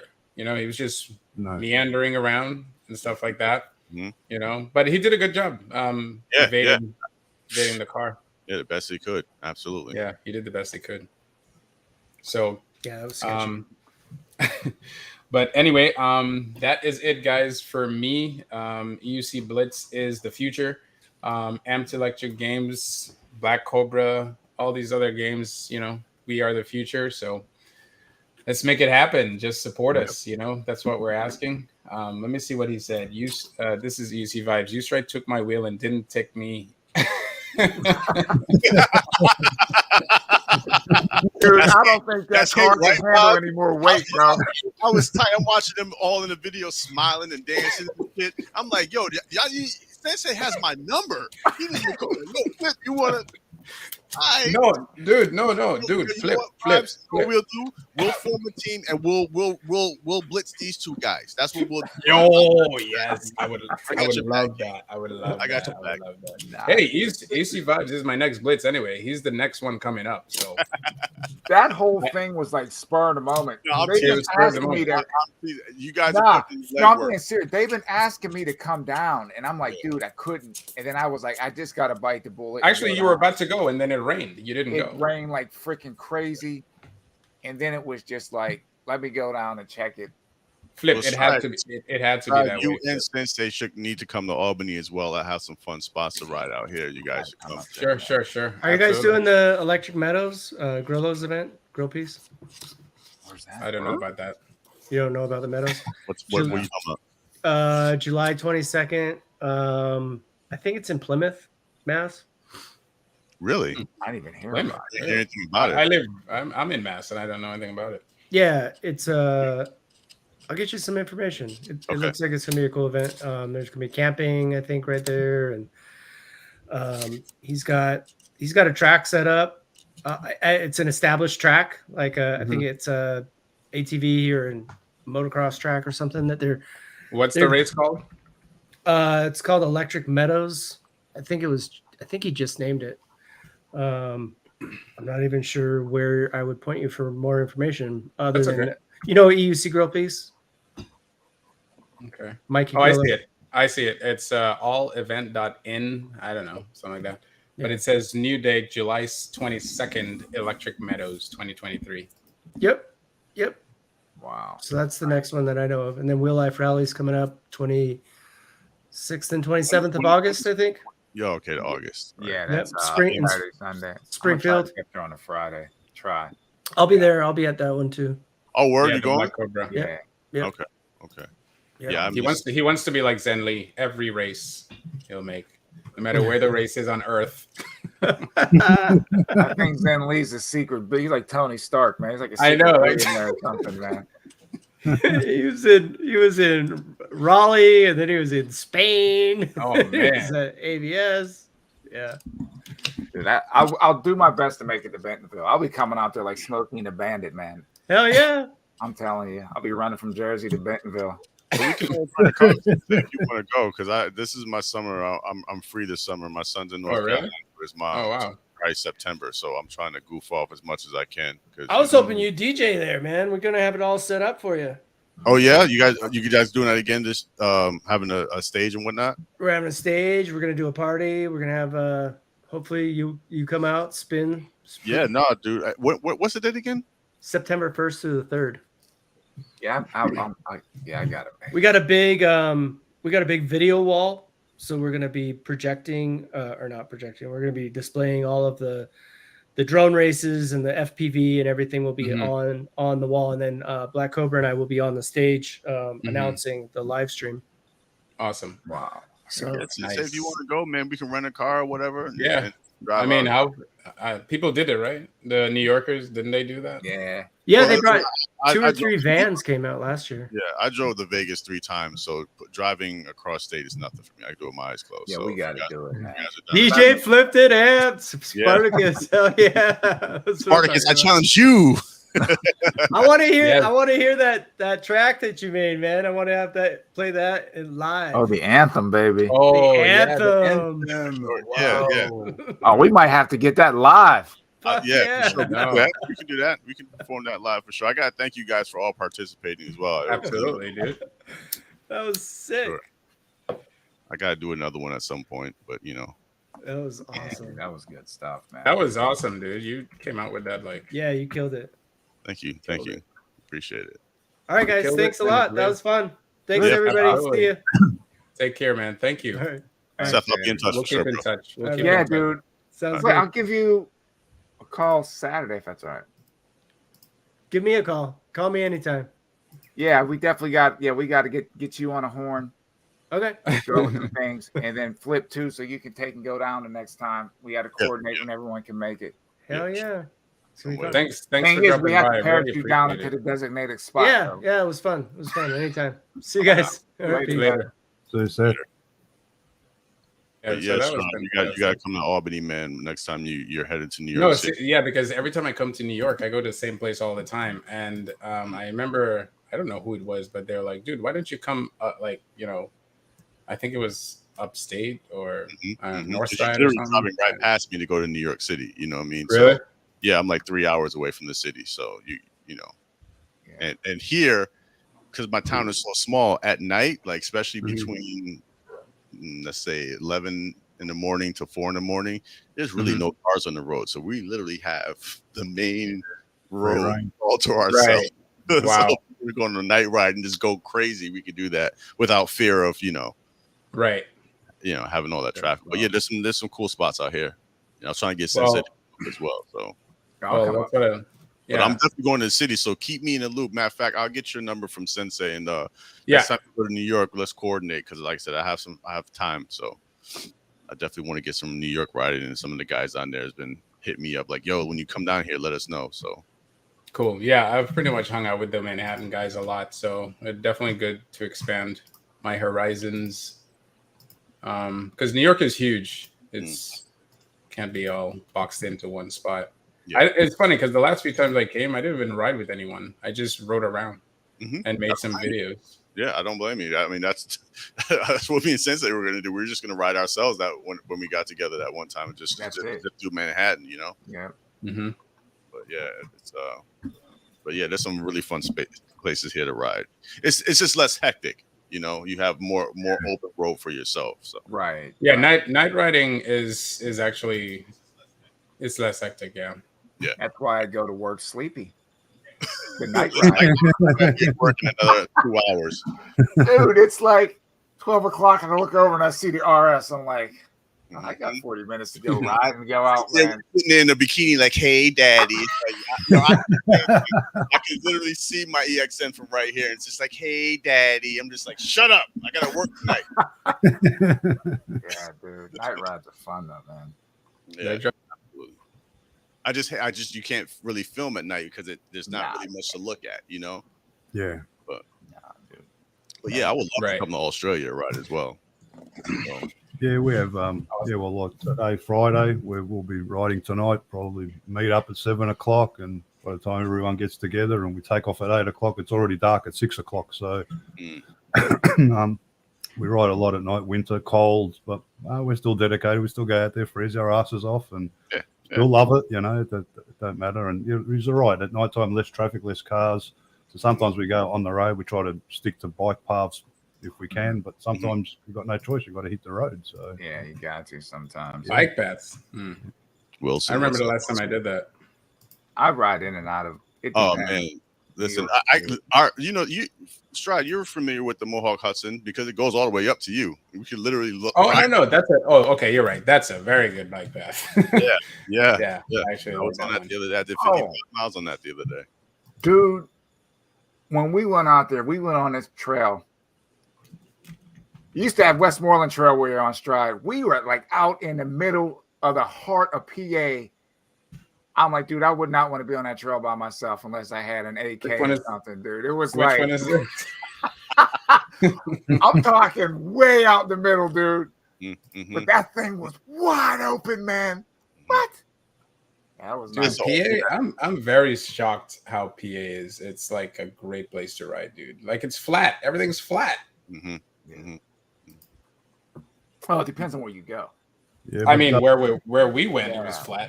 Like, just to answer Dale. Yeah, I know Queensland's nice weather and all that, but real men ride in the winter. Yeah. Thanks. You don't have to worry about your wheel overheating, just your battery.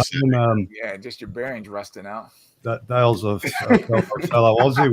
We haven't met yet, but I'm sure we'll be meeting up because he travels a lot around too. So we're going to Adelaide in September the 16th. Dale, meet us down there, brother. Get down there. Yeah, I intend to, Dale. I intend to come up Queensland, Brisbane. Got a few other drone friends and that. Yeah. Stride and Sensei, I have a drone also, so we can use. Oh, really? What kind of drone? It's the Q500 Unique, so it's fairly big. It can coast, it can follow you the whole 9 yards. So it's not like the it's not like the one that it's not the Skydio. Thank you. It's not the Skydio. No, look. We're not. We would like to get the best in the world. We can at least make it so it can hover above the track. What we gotta do. Yeah. Or if we have a chaser, have him hold the remote. It'll follow whoever has the remote. You know. Oh, that's cool too. No, that's great. That's great. Yeah. We're not picky, dude. Not right now. We're in the beginning stages. You know what I mean? Yeah, absolutely. That's it. Yeah. We just want to make it work, right, Sensei? Yeah, I mean, there's going to be some hiccups, but I think overall we should.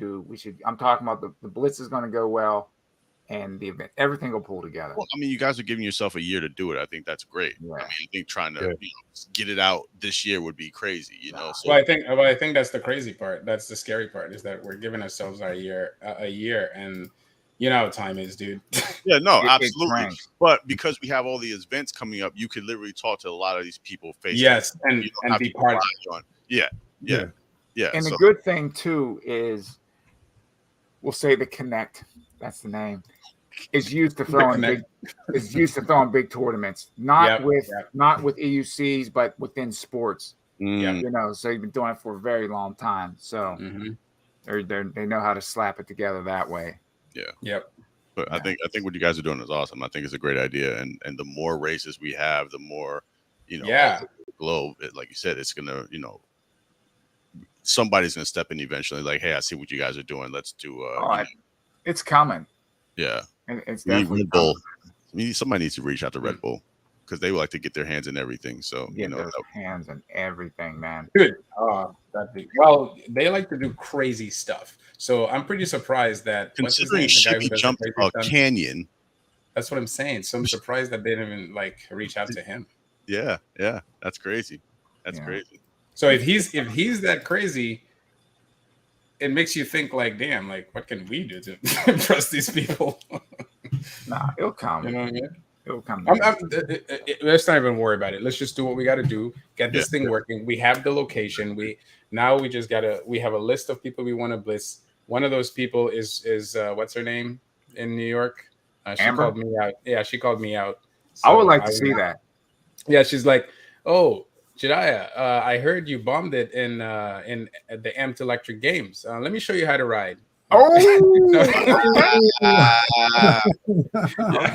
You gotta watch those New Yorkers, man. Okay. Yeah, so I didn't race her because both my wheels were down. She's like, "Oh, you're afraid of a girl?" I'm like, "What, girl? I will race you any day and show you how." You know what I'm saying? But I like that. This is what I like. This is what I like. But I heard she's good. Yeah, she can roll, man. She can roll. Good. She might make you get squirrely, man. She might make you get squirrely, son. You have to wear the jacket with the big old squirrel on the back if you lose. Can you copy and paste? What? This is good. No, you can't. If everyone's grey in the chat, you can only copy and paste and get onto everyone's channels if everyone's got a moderator tool. Right. So if everyone's, because I've live stream, I used to have another channel, Mars FPV Drones, and I had over 1,100 subs. So I had to restart a channel because I was streaming shuffling girls, shuffle dance music, and they got me for sex and nudity. What? Yeah, don't even go there. It happened to me New Year's Day. I got home from New Year's Eve. Wait, what are you talking about? I'm confused. What are you talking about? In the chat, you can make everyone blue, which is like a moderator tool. Mm-hmm. And then you can share links and posts. You can share links, copy paste, throw it in the chat. People can sub to one another. So if anyone hasn't got anyone's channel, you can just go to the three dots on the side of their name, click on that, Yeah. And you can you can make everyone blue more or less, like a moderator thing. But then by doing that, you're opening up yourself for issues, right? I usually do it for a lot of people that I personally sort of know that follow my channel, and like in the drone in the community, everyone sort of gives everyone a blue wrench. You don't have to do it. It's totally up to you. But yeah, if anyone does anything silly, you just boot them anyway, so they can't do anything majorly damaging, if you know what I mean. Gotcha. Yeah, I'm not ready for that. Yeah. No. Well, I just thought I'd let you know in case you don't know, because I've been keep it simple. Keep it simple. I put the link. You want to come chat? If you you guys could say whatever you want in here. I mean, I haven't seen anything yet that anyone has said that I don't like. So you're free. It's a free platform, free country. Yeah. I don't know. Well, that's like what I do. I've started my live streaming again, and I usually play some shuffle music and hey, EUC vibes. And, I give everyone a blue moderator wrench, and everyone behaves themselves. So, yeah. Right. That's so my next venture is FPV. I got me a beginner one, so I'm trying to learn it. What's up? Yeah. What's up, EUC vibes? I mostly fly whoops, little 65mm drones. I love those things, man. Through gates, base gates and stuff. Made my own gates and that, and actually got the first Weebleed FPV gates in Australia. So yo, what's going on? Nice. Pretty cool. Love me drones. Can you hear us? Drones, actually. Can you hear us, EUC vibes? I hear them good. I don't think you can hear us. We can hear you, but you can't hear us. He might have muted himself somehow. Hey, EUC vibes. Yep, I can hear you. Okay. You can hear us. Hit the freeze for that. You can hear me? Yes. Yeah. Okay. Hold on. EUC vibes. Can you hear it? Hold on. EUC vibes. Hold on. Can you hear me now? Yep. So there's a delay. You have a delay. It literally just came right now. Okay. Okay. Can you hear me right? Can you hear me right now?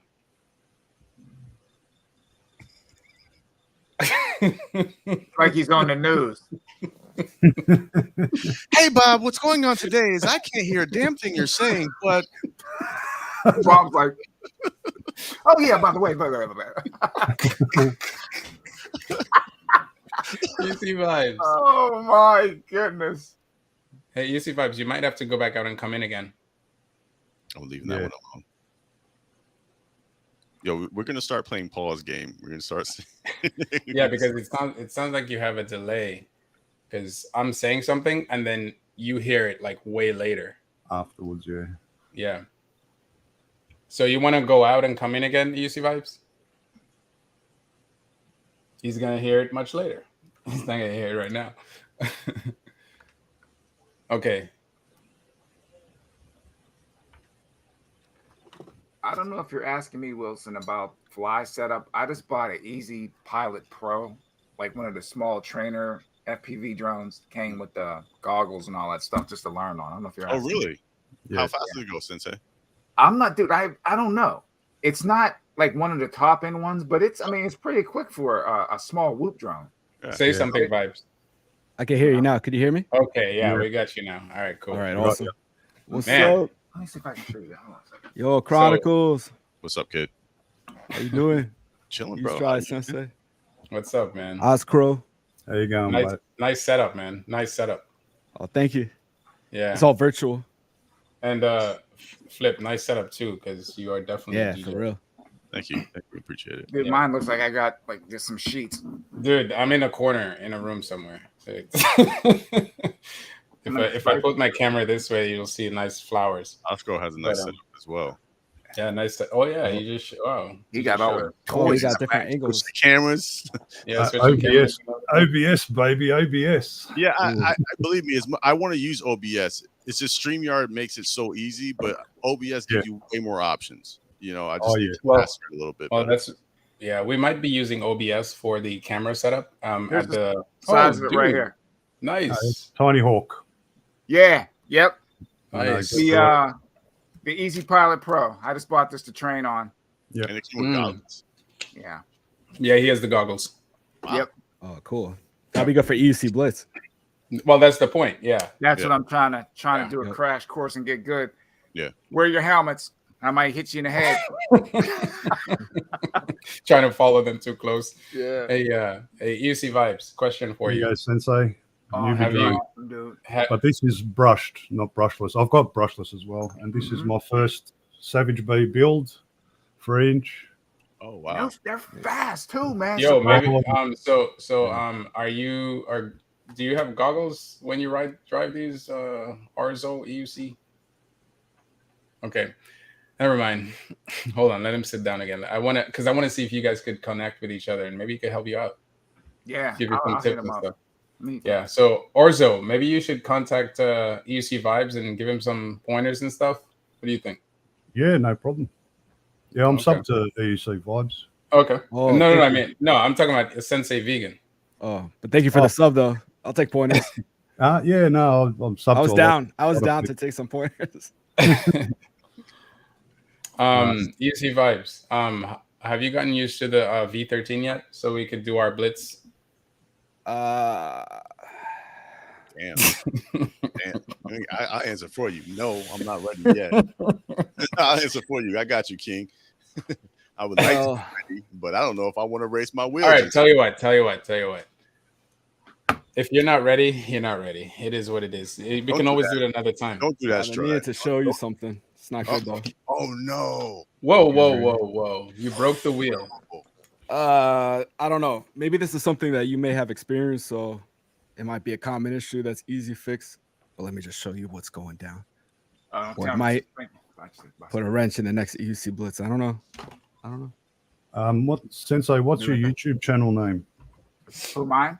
Yeah. Sensei Vegan. Sensei S-E-N. Well, the Sensei and just put vegan. V-E-G-A-N. My bad. I'll search you up. Awesome. What happened, dude? Did you kill the wheel? Because that's, right up my alley. I don't mind that.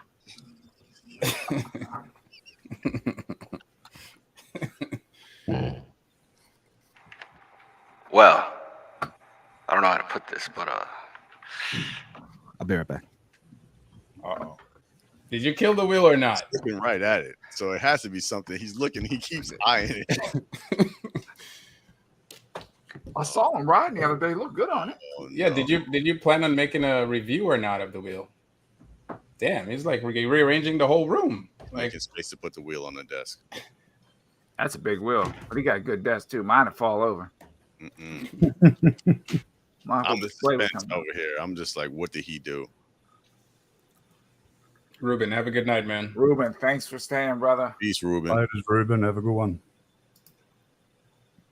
Oh my gosh, EUC Vibes always has something. No, I hope it's not bad news, EUC Vibes.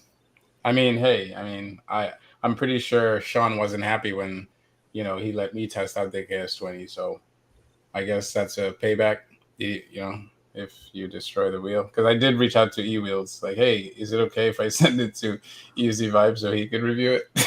It's a demo, man. That's what it's for. Yeah. First casualty of the EUC Blitz? I hope not. Oh, man, no. Something. So far, it's looking good. It's looking good so far. Unless it's one of the suspension rods again. That's it. Yeah, I've seen that vid too with the suspension rod popping out. You got a parachute on the back. I don't know how to do this. Like, make him big and then us small. No, that's not his parachute. He said parachute. That's his speaker.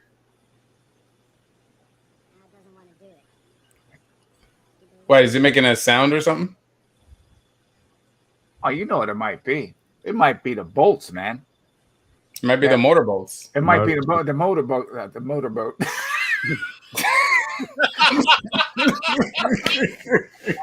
It's time to go to bed, guys. Yes, it's definitely.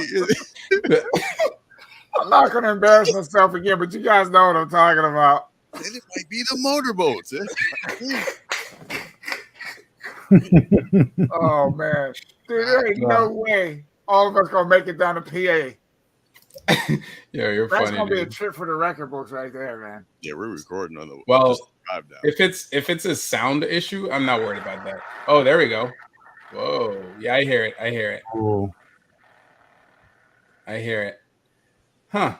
Interesting. So when do you hear this? You can't hear it without he this. can't hear. He hasn't got his headphones on. Oh. EUC Vibes, I can't hear you. I can't hear you. No speak. Oh.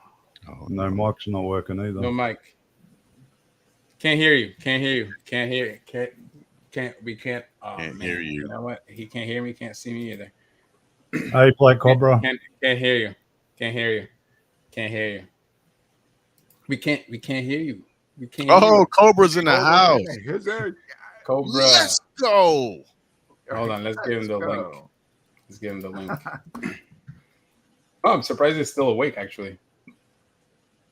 EUC Vibes, your audio is not working. All right. Let me just remove him. Let me just tell him. EUC Vibes, your audio isn't working. Someone's laughing at you, Sensei. Oh, dude, take it for the team. He said, "I love good motorboat." Please, Simon, don't start, man. Oh my goodness! Just go on by, man. I'm trying to let that buzz go. Simon, I've rode with. He's here in Melbourne. Oh, really? Nice. Yeah. Let's go. Yep. Hey, Black Cobra, come on, say hello before we say goodnight, because I'm gonna close it down. I have to wake up at 4. I have to wake up at 4:30 in the morning, but it's okay. I don't care because it's Friday. Yeah, dude. I'm not. Yeah, it's Friday. I made it through the week. Be at work at 3. It's the weekend. Did you guys hear it? Yeah. Yeah, we heard a little bit, then it stopped. Yeah. Slightly. Okay, because my mic volume was all the way down. I was like, damn. Okay. So what does that happen when you accelerate or? Yeah, but the weird thing is, if you push down on the suspension, put more weight on it, that stops that from happening right away. Dude, yo, hold on. Cabra is hilarious. I'm in a hotel room, no gear. Oh, he's talking dirty. Yeah, that's great. Room key with the. So yeah, when did you hear that happening, man? Yesterday. I've been meaning to tell you, so I thought, what better time than right now? Right. Interesting. You're echoing a little bit, but maybe that's your setup. Yeah, maybe you have that's your phone on your mic still, bro. Yeah. Whatever. Might have to roll down to Sam and get him to take a look at it and see what's up, man. Yeah. I would recommend that. Bring it to Sam, see what he says, because it's an e-wheels wheel, so he'll take care of it. But either way, minus that, are you ready for the race though? Once we do diagnose that, I'm ready. Okay, cool. Oh. Yeah, I got stipulations. Oh man. Okay. That going on? What the hell is that? I'll ride the Master Pro and you can ride that. You'll be like,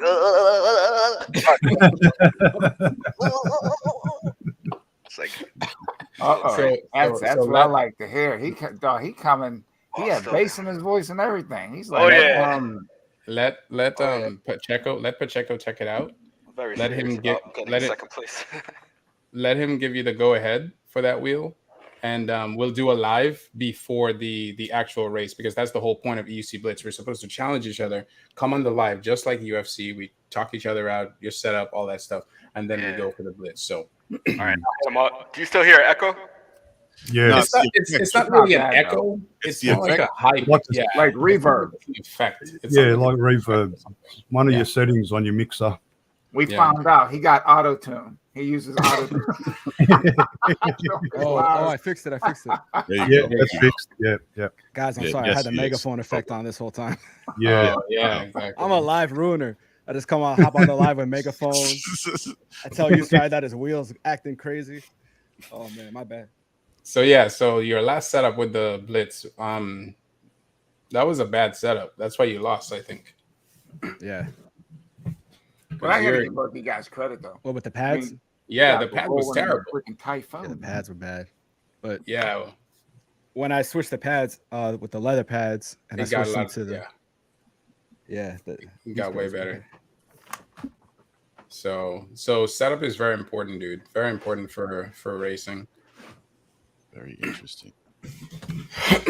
Yeah, these are the Grizzly pads. Yeah. Once I put these on, it was a lot closer of a race. A lot closer of a race, yeah. But in the end, once I saw what you were doing, once you put those pad on, I was like, holy smokes, he's like right next to me. I was like, yeah, I better have a better takeoff, and then I just left you. And then the final race that I won, the camera footage, Ustride's footage, he lost it and I lost it too. Oh, you guys heard about that? No. About it now. No. You're lucky everybody's sleeping right now because I'd be really giving you a piece of my mind right now. But we should do it like WWE for the next Blitz, like talk trash. No, that's the point. You at the Blitz. That's the point. I've been racing every day.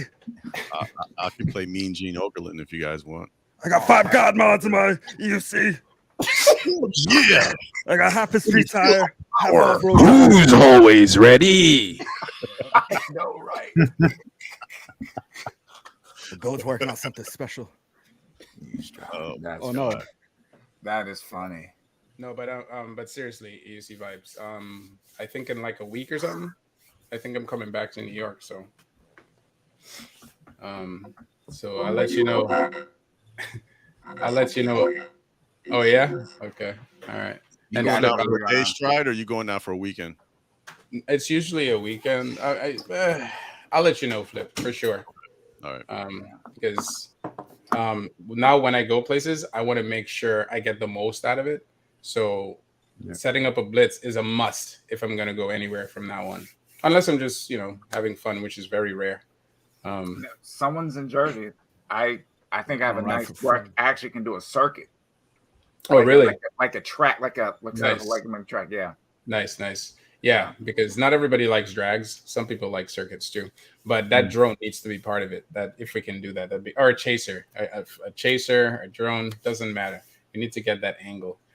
But yeah. Anything else you guys want to say? Because I'm gonna close down the shop. Unless you guys want to keep talking, I'll let it go and I'll go to sleep. Get those. Do you want me to do the V13 again? Did you guys hear it good? Yeah, we heard it. Yeah, we heard it. No, yeah. I hear there's like concerns with the motorboat. Oh, I don't know if it's so. Look at this. Black Cobra said drag races at the Wheel Life Rally also, fellas. Absolutely. We need that because but Black Cobra, we got to talk to you too because we would like to set up a blitz at your event, not during your event, unless you don't mind, but at the end of the event, so we're not interrupting your event. You know what I'm saying? Yeah. We definitely don't want to do that. We don't want to do that. No. Unless he just got on too, though. He missed all the other stuff. All he has to do is replay. This is like, what's that thing? That box that people used to buy and replay. DVR. Yeah, this is DVR, dude. On demand. You can go back. Yeah. It's on demand. Yo, guys, I got a new wheel. It just came today. What is it? Oh, really? Stop playing around. No, he's playing, dude. He always does just that. Came today. It's not. Oh gosh, what is it? It's a box with nothing in it. Oh no, you got. Oh, really? Oh, you really got a wheel? I don't want to say what it is. I don't want to give it away. Did you get the gold? Did you get the gold edition? You know it. He got the pimp edition. Oh, dude, that's awesome. You actually got a wheel. So I remember he said he didn't like the Master Pro. So, dude, that's awesome. That's awesome. Dude, I am at the. I'm excited now, dude. I'm curious to see what you think about it because that wheel's been going through a lot of pain. With almost every rider. With the Master Pro too. Well, V1 anyway. Really? I saw someone else put a video up about the S22. Actually, the gold edition, I think it might have broke on him. Yeah, I saw that. EUC Way of Life. Way of Life. Yep. Yeah. Man. Yeah. So the guys we spoke to in Pennsylvania, they said that wheel is a problem on so basically they had to do a lot of mods to get it to work properly. For example, the first thing you're gonna have to change is those sliders. Yeah. You know what I'm saying? They upgraded the sliders with the Pro. So that's one good thing. That's a good thing. Cool. Yeah. That's good. That's all good vibes. Wow. Yeah. All good vibes for you, man. Good vibes. I gotta upgrade the damn slider. Just like sucks. Trying to get a new wheel. What happens? Gotta come in and demo the new one, man. I did the S20. Oh yeah, until you turned it into a bonfire. Actually, I got on it before he sent it up in glory. Yeah, man. Me too. I was at the demo. That's 20. Yeah, I wasn't there. I almost wrecked that day too. Man. Really? Wow. Yeah. Some dude on City Bike. The S22 works anywhere, Stan. It's just a matter of like how you ride the thing, you know. Yeah. Well, I'm gonna get all shibby on my EUC. I'm gonna be EUC. You might see me jump in and say, "Is that EUC girl?" Or is that EUC vibes? I don't know. That's how high I'm gonna be jumping. Yeah. Good stuff, man. Anyway, guys, this is what EUC Blitz is about. We had a great bunch of people coming on tonight. Great topics. I wish I could keep going, but it's not. You know, I got to work tomorrow. Oh yeah, congratulations on that connection with Seth. That's pretty epic. No, that's been. I'm shocked. I'm shocked that he just came on and said, "Hey, I want to help." I mean, I understand that it's two-way, obviously. You know, it's not like he's saying we'll help you and we don't want any help from you. I mean, I would love. We'll do. I would have loved to make it at the AMP, but it was so far, and I really hadn't planned. So. Oh, I had a great time. It was great. You went to AMP? I went to AMP. Yep. I jumped the bus. Really? He did. Yeah, he did. Yeah. I jumped the bus. How long to take on a bus? Sensei's not subscribed to me, man. That's messed up. I'm not shoot, man. I've been subscribed to you, bro. That's messed up. He said, "Oh shit." You know what? How long did it take on the bus? Subscribe. No, he jumped a bus. I jumped over a bus. Oh, I did. I saw that. I thought you said you took the bus out there. I'm like, what? I was about to steal. I couldn't find the keys. I would have stole the bus too. That would have been more epic. Jump the bus and then steal the bus. Yeah, I did. I watched so many videos, man. Stuff starts to cross over. All right. And resubscribe to me, man. Shibi vibes. Oh yeah, Shibi vibes. From the Black Cobra. Yeah, Cobra. And Zen vibes. Oh, Zen vibes. I gotta get my Zen Leon. Yeah. What's up, guys? So, guys, welcome. I'm gonna go. Oh, that was good. Welcome that was to good. the Zen vibes. That was good. That was good. I'm going down the list. I'm gonna start with EUC Chronicles. EUC Chronicles. Just give us your 1 minute, overall, I don't know, opinion on what you think of EUC Blitz. I think it's a great idea. I think it's awesome. And what Seth was adding on to it is about being able to go into anyone's city, look at a map and say, oh, somebody did this race or did this section at this amount of time. I think that's awesome. I really think it's Sensei and I talked about this, even at Black Cobra's event, the most fun I had was when we were just on the track with each other. We weren't racing. We were just kind of just shooting it, and just riding together as a unit. And that's fun to me, like you said, sometimes when you have too many people racing at one time, it's easy for you to say, all right, well, I'm just going to back out. You're just going to back off because it's like, I have no chance anyway. Yeah. Or just the fact of safety issue. You're not comfortable, but just having two guys, just like how it used to be. You drag race. You pull up with your car, you give them a nod, and you guys. Cool.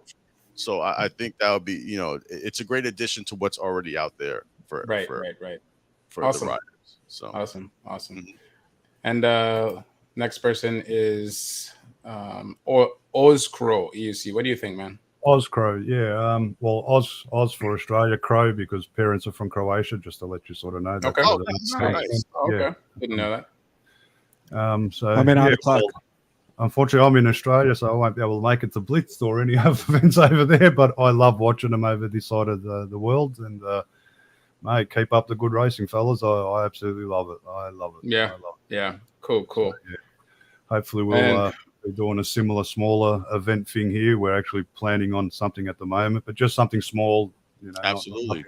Nothing big. For new people to come on board and just get on an EUC, teach them, and just to get the entry is the difficult thing about it's the difficult thing, and get the community growing.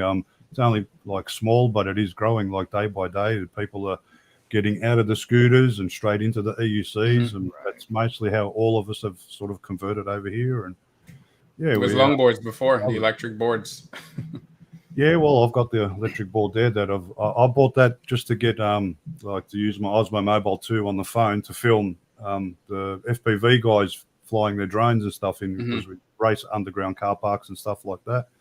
And that's the whole idea. Awesome. Just to get some decent footage with the skateboard and that. And unfortunately, that's got issues. I bought some cloud wheels which makes it better to ride on, but the wheel doesn't fit on my motor, and big long story. Too long for this one, so I'll leave that be. And then you ended up on a scooter, and now I'm on an EUC. So nice, welcome. That's like the natural progression for all PEV riders. Pretty much, yeah. You're gonna come right through. And EUC Vibes, what do you think about the Blitz, man? I think. Did you see any of the live at all, or were you? Oh yeah, I was watching. I was watching, and I was driving. I was like, I gotta get to my studio. Right. Okay. And I got here. I had to turn on the blue lights. So tell us what you think, because you technically went through a Blitz already. Oh, me? Oh yeah, I did. Oh, I went to an impromptu Blitz. Yeah. That's actually the best Blitz. And the coolest thing about it is that I could put that I'm a second place EUC racer every single time. So that's the best thing about the Blitz. There's no losers. Right? You know what I mean? If you don't get first, you get second. So I got the silver. I'm rocking the silver. I'm pretty proud of it. I got second place. U-Stride. Oh, U-Stride got first place, but I got second place. And that's where that story ends. But we got to figure out this V13, man. No, we have to. There's we're not gonna race it like that. Dude, he's right down the street from you, right? Yeah, he is. Pacheco?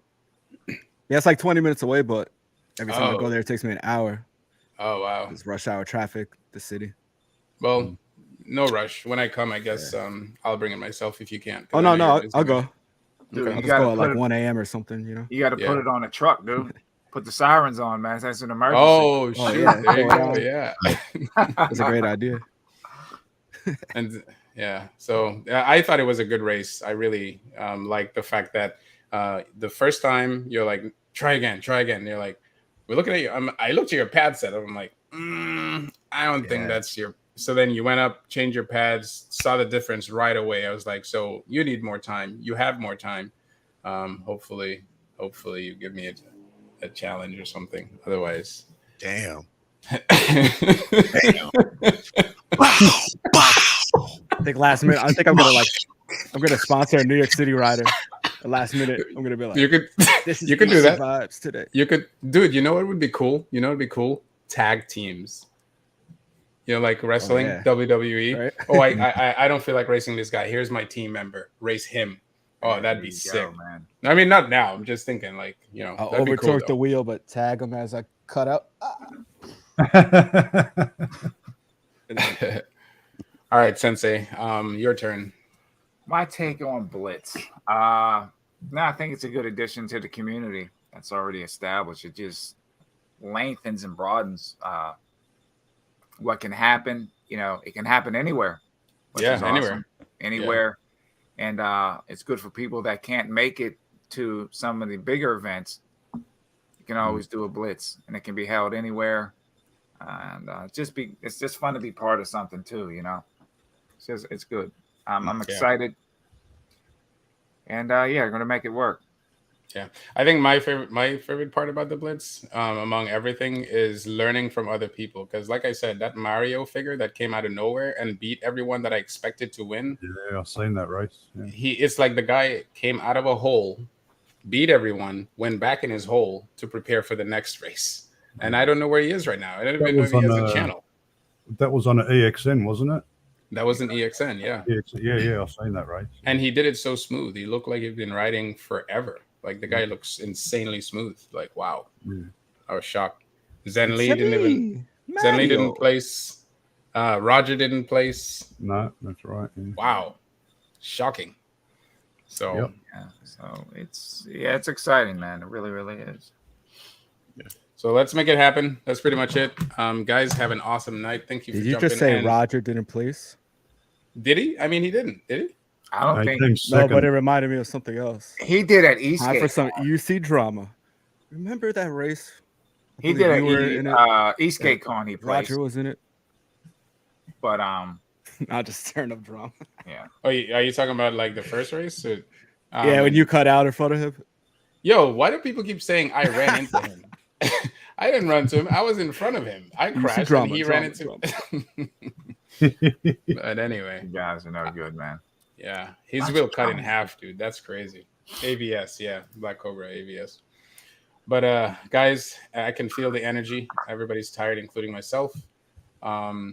but yeah, yo, Flip, if you have any ideas for where we could host a block party, let me know. I already called Pier 76. They said no. Well, they said no for the PEVs being on Pier 76. So you gotta remember, I'm in upstate New York, so I'm not in the city. You know, I don't care. No, it doesn't have to be in the city. It's just okay. that's all I know. But, okay. You know, it doesn't matter. Yeah. Yeah. I had your number saved in my phone, but I got a new phone, so I'll get your number from Sensei. Yeah, get it from Sensei. Yeah. Be in touch. Cool. Sure. All right, everybody. This was fun. Hey, have a good one, everybody. Good night. Good night, Have a everybody. good weekend, everyone. Good night. EUC Vibes. Thanks for jumping on at the last minute. Oh, yeah, Thanks for joining in, everybody. Have a good one. Oh, yeah, they said Zen paid him to take that makes no sense. I know I had to start some drama at the end. That's what we're gonna tell him about the barbershop, though. He was. That's why he's saying that. He said he loves your shirt. I was like, why is he saying I don't see anything on the shirt?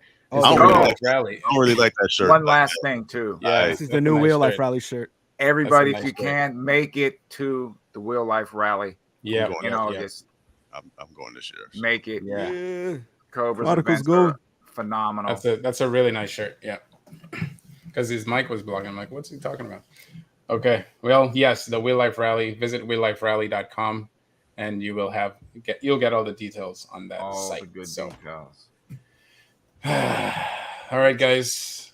Good night. Later. All right, now I gotta find. Yeah. Later, Flip. Peace. Have a good one. You too, man. All right, guys. So that is it for us tonight. It was a freaking great live. My voice is down because now everybody's sleeping, so I can't really speak that loud.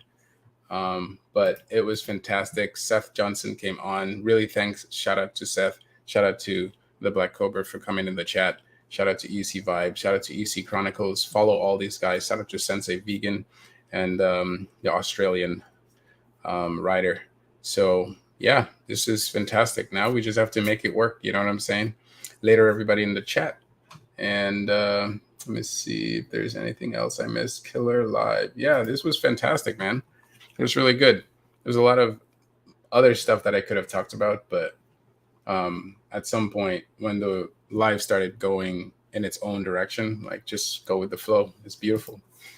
So let's see what this one says. Would be cool to see some races go full send. Not many. That's right. That's what EUC Blitz is all about. You know, it's not only about races like in a quarter mile, but definitely includes that because, dude, a lot of people care about speed, right? So let's make it happen. So guys, here's the thing. Right now, I'm working on, along with Sensei Vegan, the website for EUC Blitz. It's already done. I just want to go through it and make sure everything is cool. And then once it's live, I'll let you guys know about it. And then, you'll have past races on there, current races, upcoming races, and you'll also be able to sign up to be a blitzer. So far the Blitz races are on the East Coast. So if you're on the East Coast in the New England area, New York, all these places, then you could sign up to be a Blitz racer, and we could, have you comment live, not on this channel. Well, for now on this channel, because the other one hasn't even reached 300 yet. So go to EUC Blitz on YouTube, and I'll start promoting that more so you guys can bring it up to 1,000 or more, so we can start doing lives on that channel. So shout out to you guys. But yeah, we're going to post the video. The first Blitz it's already been edited. We're going to post it on, a platform where you guys could support us. Okay, we need your support. It's not going to be too expensive. And if you don't want to pay, at least watch the video and share it. And what else can I say? And you wait like half a month or 15 days or maybe a month even, and then it becomes free on the channel so you could watch. But one thing I like about the Blitz is definitely it takes you out of your comfort zone, dude. You learn a whole lot doing a Blitz. I mean, Sensei Vegan and I did it. And the one thing Sensei Vegan took out of it, because he's not really a racer. He's a competitor because he did compete at the Black Cobra on the track and all that. But in terms of tarmac, I was very surprised of how well he did. And he overtook the Sherman. Dude overtook the Sherman. So these are things that he probably wouldn't have done just riding around. But now that he was able to over torque the Sherman in a blitz, he now knows the limit of the Sherman. How cool is that? So, someone said in the comments earlier, I think it was Spartacus, I'm not sure who it was, or maybe it was Electric Unicycle. He did say that, you know, experience is your teacher. Experience is your teacher. So one thing EUC Blitz is going to help, as well as these other events, is give you the experience you need, Euro. So let's make it happen, and your support is needed. Okay, is needed. So this is the first live of many. I hope we can keep this going. So thank you guys for coming out tonight. I'm gonna leave you guys with a video. Let me see. I had it prepared. I had a different video altogether to leave you guys with, but this one is appropriate. So I hope you guys enjoy it. Have an awesome night. Peace. Hold on for a second. I got to get this going. Share. Oh, you know what? I wonder. Okay, share audio. I hope you guys can hear it. You know what? Let me play it on my phone to make sure you guys hear the audio. Hold on.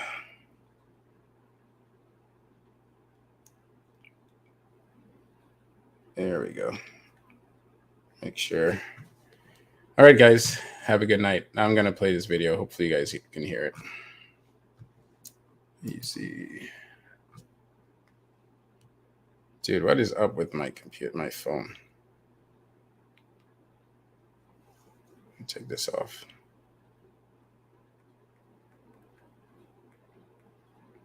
Wow. Internet is acting up for me tonight. There we go. Awesome. All right. Let's share this thing. Wow. Internet is acting up for me tonight. There we go. Awesome. All right. Let's share this thing. Wow.